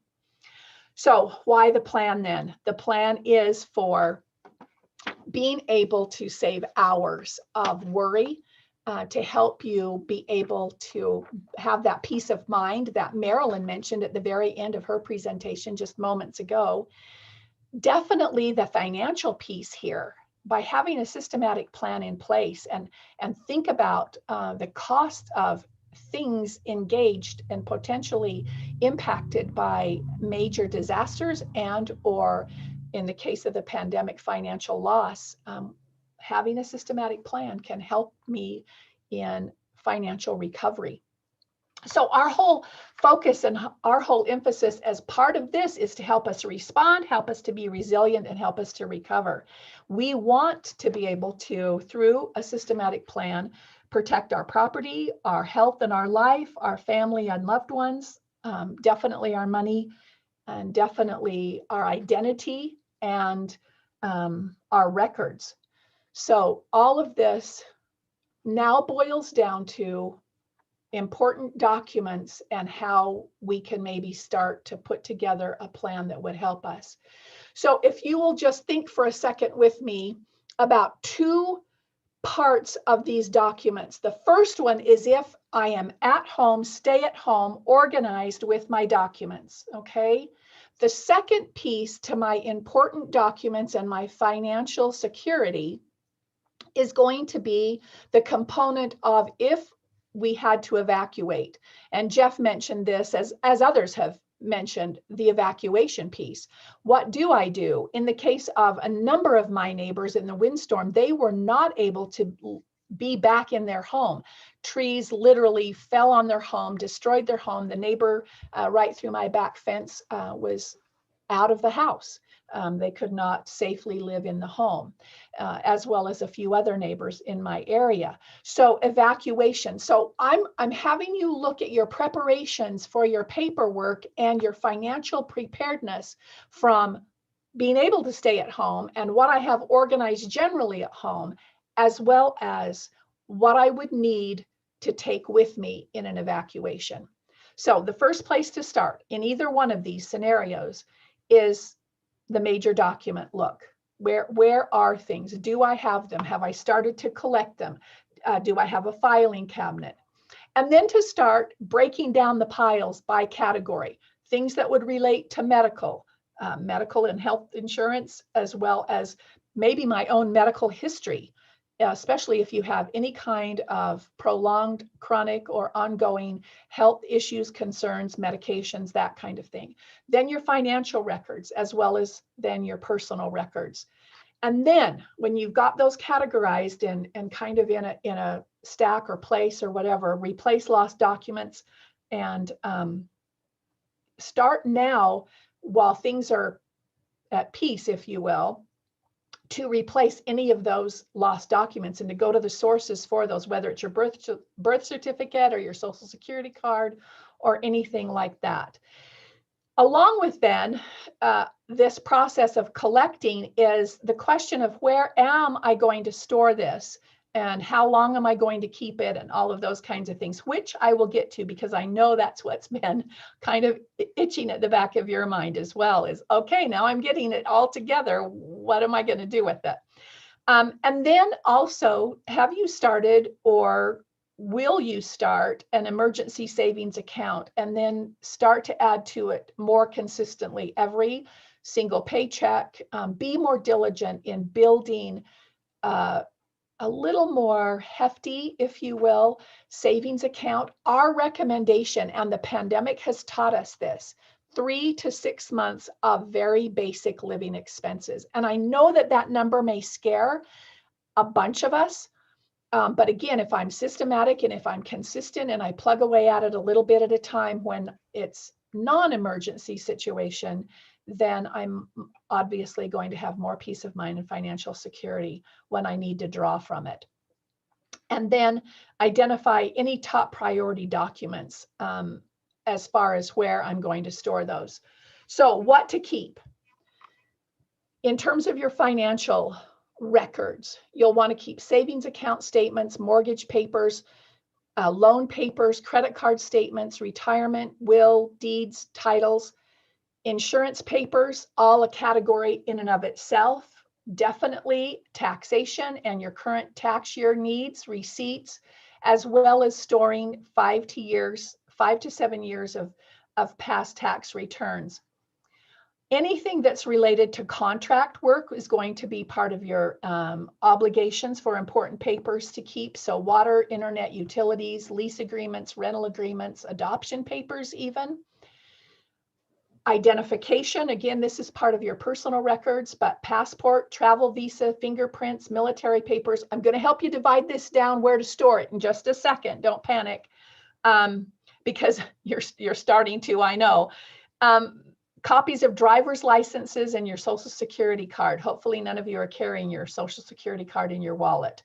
Medical records, medical history, medical consent forms. Yesterday we had a fabulous presentation from Karen on medical consent forms and how necessary those are, especially for any minors that we may have. If I'm incapacitated and I have a minor child living in my home and I'm not there, who have I given permission to for any kind of okay for some kind of medical care that needs to be taken when I'm not there, right?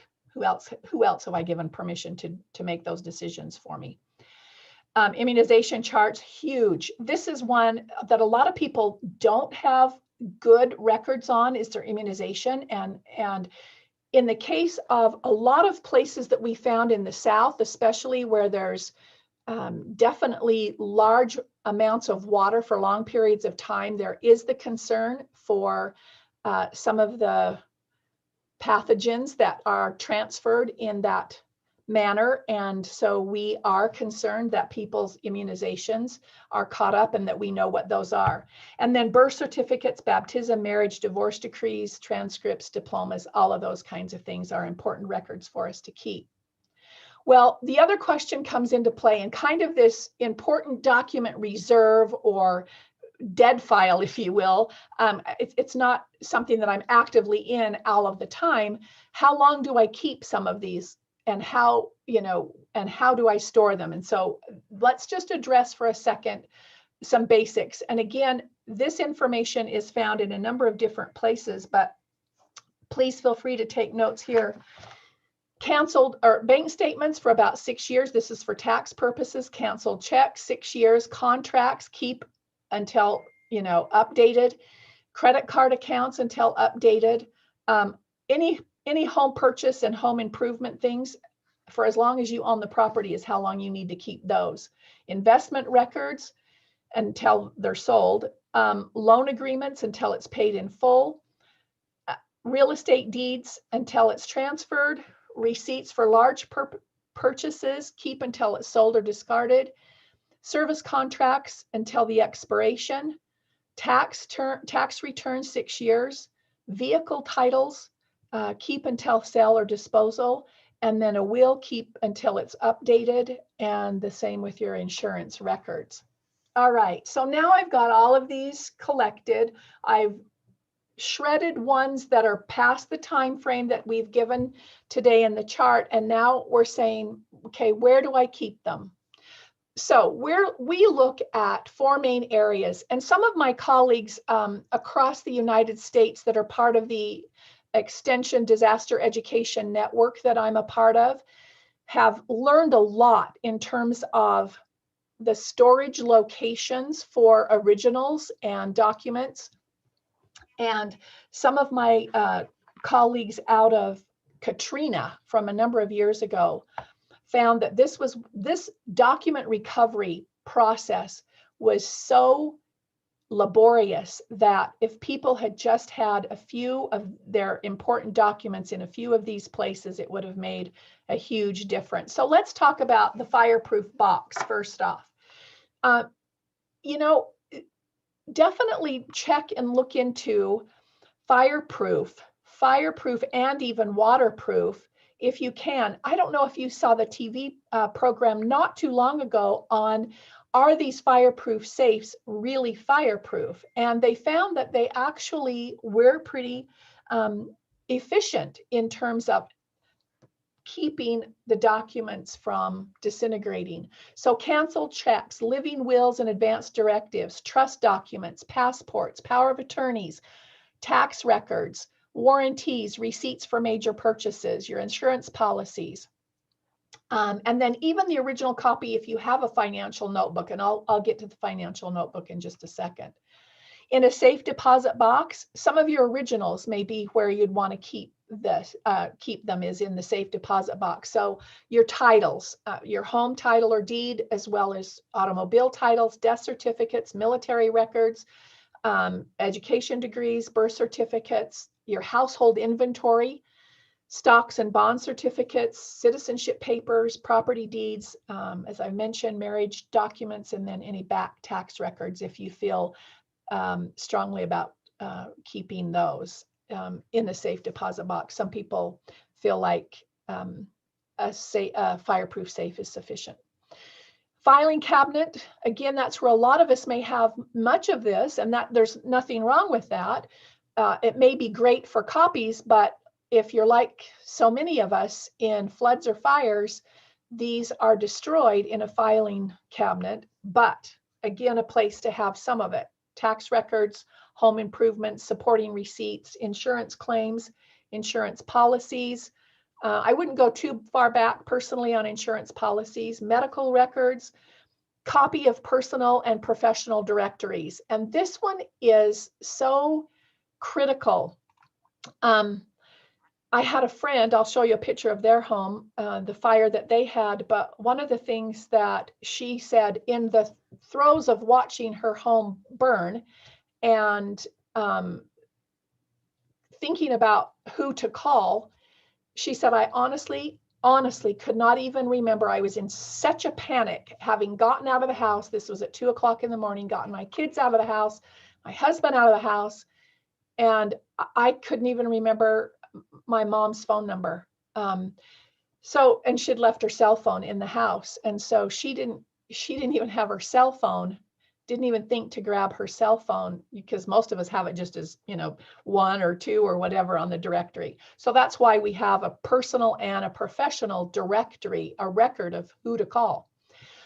In the case of what I may want to have even on file with an attorney, but also a trusted relative or friend, if you're comfortable there. Many of us would probably choose an attorney, but my burial instructions, trust documents, living wills and advance directives, a copy of my will or a duplicate of the original, my power of attorney with my attorney, as well as a medical power of attorney. But I will also mention that besides having it with an attorney on the medical power, you can now register and have your medical power of attorney with your doctor, your primary care physician, and or a hospital, your primary hospital.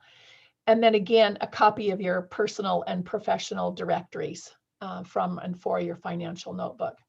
So I want you to take a little second with me for a bit of an activity. Going back to my friend's story about her burning home, I want you on just a piece of scratch paper, or even just right now in your thoughts and in your mind, I want you to jot down or enumerate, if you will, the telephone numbers of the people, the actual telephone numbers of the people that you would call in an emergency.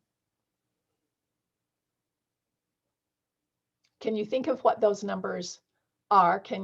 Who would you call besides maybe a close family member? I am, other than my folks, I don't know any of my brother's phone numbers by heart. I don't know my accountant's phone number. I don't know. Do you see what I'm saying? So just this one part of planning, to have a personal and a professional directory alone, can save you so much headache. And again, when your home has been crushed by a tree and you've been evacuated, or you've watched your house burn to the ground, or practically to the ground, you're in a fog. And so again, to have this directory in place is so important for us to think about.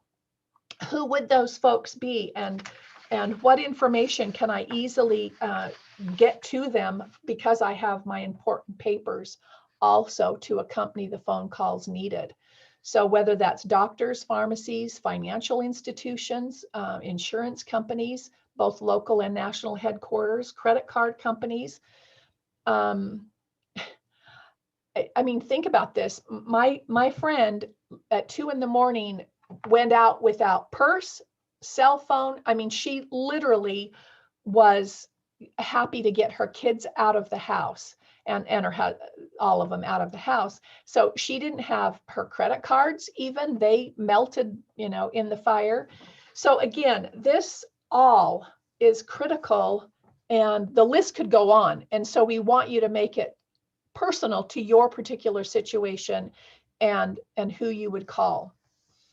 All right, that being said, then we've got things organized in our home. We have things maybe put in safe deposit boxes where needed, and an attorney where needed. So we've got our documents prepared. But what do I do with an evacuation situation? Because if I'm in a safe deposit box, do I have the keys to the safe deposit box with me? Do I have, if I'm in a fire situation and things are burning in my house? So you can see that what we need is documentation. And this is, by the way, a picture of my friend's, the front of her house. You can see that it's just the facade of the house. All of the back of it's all burned. You can see straight through the house. But copies of these important documents, okay? So again, this helps me with identity theft, and potential scams and things that way. This also helps me with my finances and dealing with my insurance companies, insurance adjusters, all of that. So these are going to be copies. Now, whether it's actually copies put, and kind of to the back of me, you can see my grab and go box. That's literally my grab and go box. That's part of my bug out kit that goes with us when we have to evacuate, and we have had to evacuate our home before. So these are not going to be originals, folks. And there is a great website that has been put together. Marilyn Albertson took this from Susan Cosgrove out of the Katrina situation. And we have, I think, a great fact sheet that can be helpful for helping you know what to put in a financial notebook and or an evacuation or bug out kit or grab and go box is what we call it. So mine is in back of me. But we also want you to think about cash. And in many of these emergency situations, and so many of the folks here today could have given us scenarios of where life was shut down, so to speak, because of the type of emergency. I couldn't get to my financial institution to get cash. So also on top of my grab and go box are a couple of containers that may carry cash, places to stash cash in my home, or to be part of my bug out kit that would hold cash and not be suspect for carrying a lot of cash. And again, how much cash you carry is completely up to you.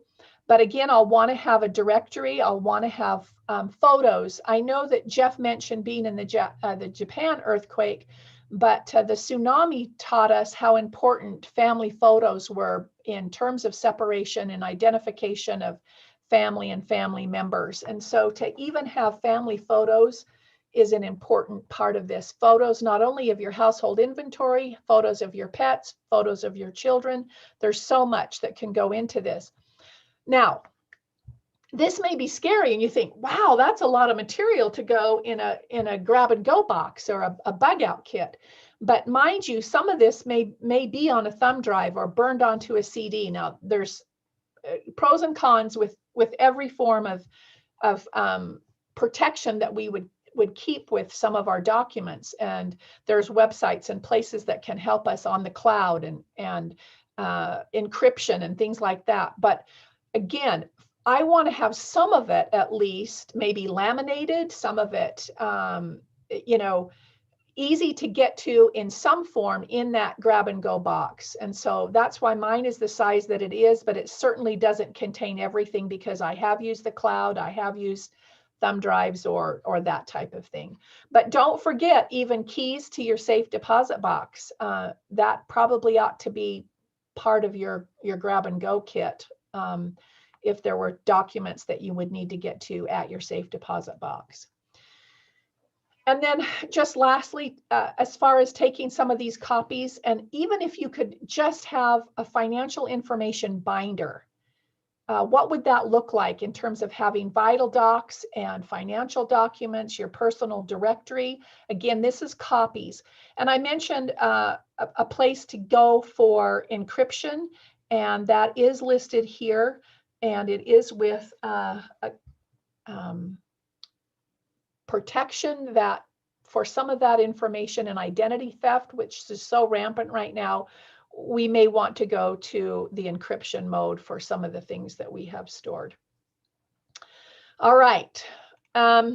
So in a disaster, kind of the steps that we would take is that we would need to take in terms of our financial security and taking care of our finances is to contact creditors and address the bills that still need to be paid and how you're going to go about paying them, contacting your insurance company, revisiting your budget and cut all unnecessary expenses. This is in the recovery process.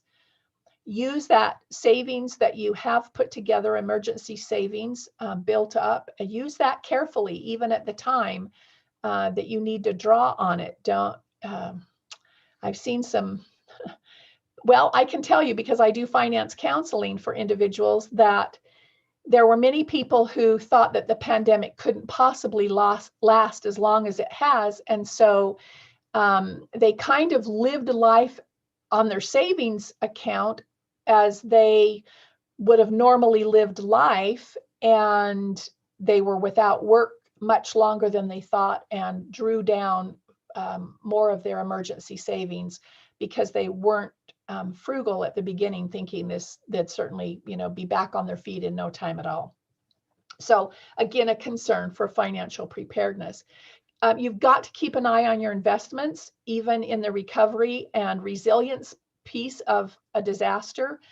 And then you have been warned, and I'm going to warn you again, of the scams that come with disasters. There have been so many pandemic scams. There are all kinds of natural disaster scams that come with hurricanes, tornadoes, flooding. I grew up in Arizona, and even with the floods that we have had in Arizona, it's amazing to me how people take advantage of those kinds of scenarios and have so many victims in the process. And then also for you, in terms of recovery, know that there is disaster relief, and you'll want to check for assistance and your eligibility for that assistance. There are places that you can go, and one of them that you can register online with is disasterassistance.gov. FEMA has some information as well. And there is a program called Operation Hope that also has financial counselors available to help after an emergency. And so those might be a part and piece to the planning that you have as far as your financial security. So in summary, get organized with your important documents. Safe storage, your fireproof safe, your safe deposit box, etc.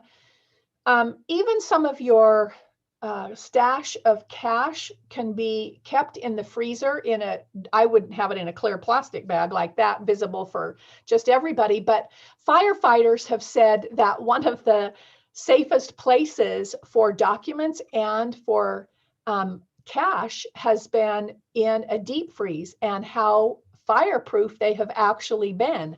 So I found that very interesting in talking to my firefighter nephew and his experience with fighting fires. So again, there's different kinds of places to store a stash of cash, but again, increase your emergency savings, consider your insurance needs and coverage. The American Red Cross has a fabulous, it's about a 50-page booklet on well, it's on everything financial and documents and things like that, but it leads you by asking questions of you in terms of your preparedness, as far as there's probably 15 or 20 questions as far as just your insurance coverage and your anticipated needs.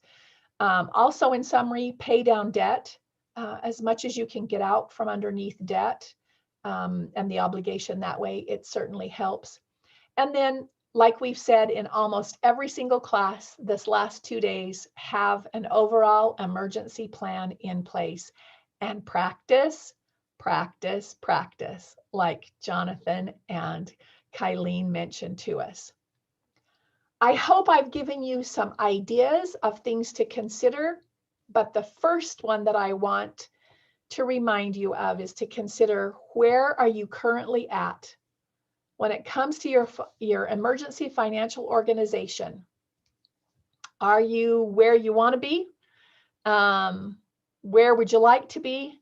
And what are some things? Jot down just 3 or 4 things right now that you can do to get where you want to be, if where you want to be isn't where you currently are. All right, and here is a number of different resources that I will leave up here. I will actually come back to that. I do want to mention, and I think Wade will mention this as well, that there is a link for the individual presentation and the evaluation for that, and then also an overall evaluation. And I think those will probably be put in the chat. And I will, with that, conclude. I will stop share, and know that if you want additional information, feel free to contact me at the Extension Service. There are people here and available, from Be Ready Utah to the Red Cross to so many other agencies, organizations, individuals that can be of reference and resource to you. So thank you so much for your time today. And Teresa, thank you so much. I'm so excited just about so much information that you shared there on document preparedness and financial, an important document preparedness. And I'm grateful that this is being recorded and I can go back and watch it later, because there's a lot of stuff, a lot of information, a lot of great ideas and tips that you've just shared with people on getting prepared financially and with our important documents. So we do have a few questions here, so let me get to those. So one, how much cash do you suggest for at home or in my grab and go kit? And you use the example of the freezer or whatnot, but is there 100, 500 more? And how should that, you gave some examples of how you'd store that at home, but how about in your kit? You know, I will tell you that the folks that I have talked to, and in our own circumstance and situation, we feel most comfortable with nothing less than $300, but it would depend on your family size, your family needs, and that kind of thing. But again, this, I know for some people is a chunk of change that they're concerned about storing, but that's the minimum. I would also suggest that it be in not just bills, but that they're small bills, and that there's also coins. Okay, thank you. So you just answered another question. Is there need to have coins in your kit? So you're saying yes. Okay, excellent. Another question, and this answer might vary somewhat, but you know the average cost of a safe deposit box, and can you get those on, what's the term for those, annual or monthly or so on a deposit box? You can get them on a monthly basis. Most people will sign up for at least a year, or even you can get them for a 5-year term. You can also get it where it's just automatically built right into your annual fee is paid out. You can have it linked directly to checking or saving. So your financial institution will help you with that. The price does depend on the size of box that you get. And so again, price that out for what you would have put in that, and consider very carefully having that part of your just payout so that you don't have to worry, is it time for me to pay for my safe deposit box? Yeah, exactly. No, that's a good point. Yes, if it's drawn automatically from your account, that makes sense. Another question, and this is similar to the first question that we asked, but I think this is more along the lines of your savings accounts at your savings institutions. What is a suggestion for an amount in emergency savings? How much money do you think we should have overall long-term for emergency savings? So I look at it for the initial amount to be covering 2 major deductibles, and I look at my medical and my auto. So whatever those 2 added up, that's my minimum. Then after that, I start suggesting that my clients build towards that 3 to 6 months of very basic frugal living expenses to get the mortgage paid, to get the utilities paid. Even if I'm not living there, I still have that, right? To be able to buy food and, you know, that kind of thing. So 3 to 6 months, build towards that, but a minimum of those 2 major deductibles combined. Okay, and I think I've heard a famous statistic that says there's like 40% of the nation, adults in the nation, can't even pull $400 together in an emergency. So there's a lot of work to be done in that area for sure. Yep. I think, let's see. Comment first of all, and then another question here. This person says, my daughter and I think you've talked about this a little bit, but my daughter and I scanned and downloaded all the cards from our wallets, front and back sides, onto a flash drive. She has a set and I have a set. So just a comment there. And then a question, any thoughts on storing precious metals at home? Is that part of our, should that be part of our emergency plan, financial? You know, I'm going to tell you that is something that is recommended, and you're going to want to have a secure safe in the home for that. Quite frankly, is my opinion about that. I do know that financial institutions in their safe deposit boxes discourage you from keeping them in there. Although they cannot know what the contents of your safe deposit box are, you are still discouraged to not have precious metals. So where we are concerned and people are storing their precious metals, please make sure that it is secure. Please make sure that it is safe. And again, that's going to be a risk management decision that individuals will have to make. I certainly can't make that for them. Okay, that makes sense. Yeah. Any tips on where to start for those who do not have a will or other important documents that are important for financial preparedness? You know, even just some of the basics. You can download a standard will off the internet for free, and you can fill in the blanks, and that's at least a start. You can sign and date. You can take it to a notary. You can take it to the bank, and they will sign off that that was, the most recent. So that's one place to start, but definitely your medical directives. I just lost a very good friend to a situation. She fell on her steps, hit her head so hard, put her in the hospital. She ended up passing away after about 10 days in the hospital.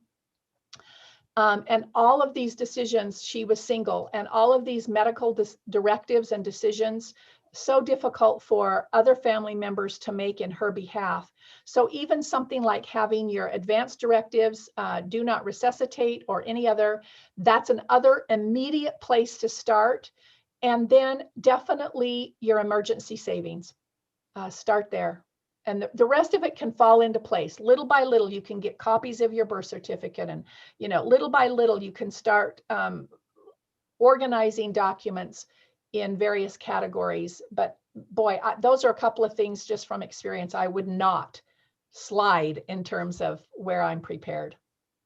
And I think a final question here, and this one's for me personally, and I apologize if you talked about this already, I just didn't catch it, but do you have a suggestion for I'm not even sure what you would call it, a schedule? I mean, just to go back and update all your documents and make sure everything is current in all of those places that you've got your important documents and so on saved and stored. And so what's your recommendation as far as that goes? Anytime. Like rotating our food and water, we probably need to do something with our documents, right? So I do have a rotation system. Mine is on an annual basis, but that's just for a double check. But anytime I make a change to an insurance policy, I get rid of the old and replace it with the new. It's part of the plan. So that's the first thing that I would encourage. And then just set a time that's a consistent time of year for you, and at least do something annually to just double check everything. All right. Thank you very much, Teresa. Excellent job. Again, a lot of information there. I'm looking forward to going back and watching that again to help me plan out how I'm going to tackle my financial documents, important documents as well. So thank you very much. And again, that's available for everybody on the Be Ready Utah YouTube channel. The link to the feedback form is already posted there in the YouTube chat window. So please click on that and fill out the feedback form for this session. And then there will also be a link there for the overall webinar feedback survey, if you'll please fill that out as well. And everyone that does that will be entered into drawing for a prize. And then we have two, while you're doing that, while you're filling those out, we've got two little commercial videos for you. Again, one from one of our partners, the American Red Cross, followed by one from our sponsor again, Smith & Edwards. So Brian, if you'll go ahead and show those. Thanks, Teresa. In a home fire, can your family safely escape in just 2 minutes? It's important to know because home fires claim lives every day. Join the American Red Cross and our national movement to keep your family safe by taking 2 simple steps. Step 1, practice your 2-minute escape drill. Step 2, test your smoke alarms monthly. Together we can sound the alarm to prevent home fire tragedies. Visit soundthealarm.org/Utah to schedule your free virtual home fire safety education appointment.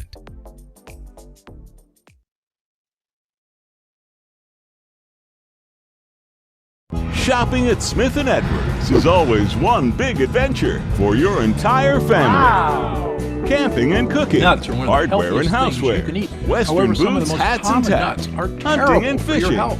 Come in and For instance, explore. peanuts are They've actually got not a nut. everything. They grow in Over pods 70 underground, years which makes serving them northern perfumed Utah like and a beans. second location And they're in West packed Jordan. with dangerous Smith & electrons, which Edwards, can lead to 2 digestive locations, discomfort, 1 bloating, big constipation. adventure. Smith & Edwards Surplus Plus.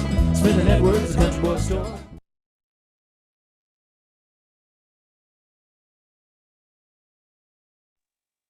Okay, we apologize for that audio technicality there. But we again appreciate. Should I run it Smith & again? Edwards. Yeah, let's do that again, please, Brian. Yeah, the YouTube did an automatic replay of another one. Sorry about that. Right, yeah, let's go ahead and run the Smith & Edwards again, please.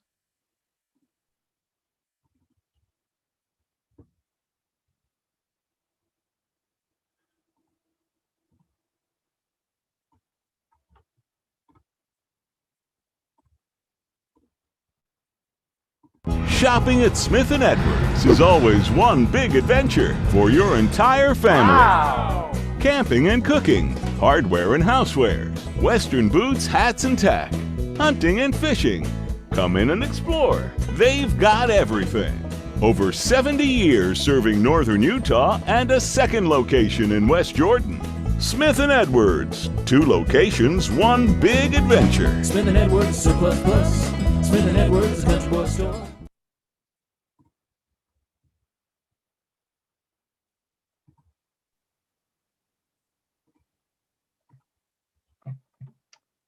All right, thank you, Brian, for that. Again, thank you all for joining us today, and thank you all to each of our presenters, to our webinar planning team, our facilitators.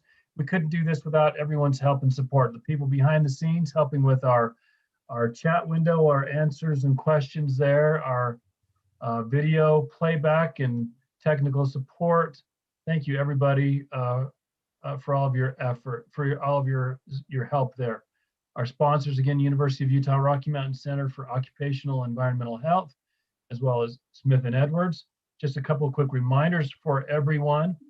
Please, again, fill out the session survey questions for each session that you joined, as well as the overall webinar survey questionnaire, which by completing will enter you into a prize drawing. Coming up on April 15th is the 10th edition of the Great Utah Shakeout.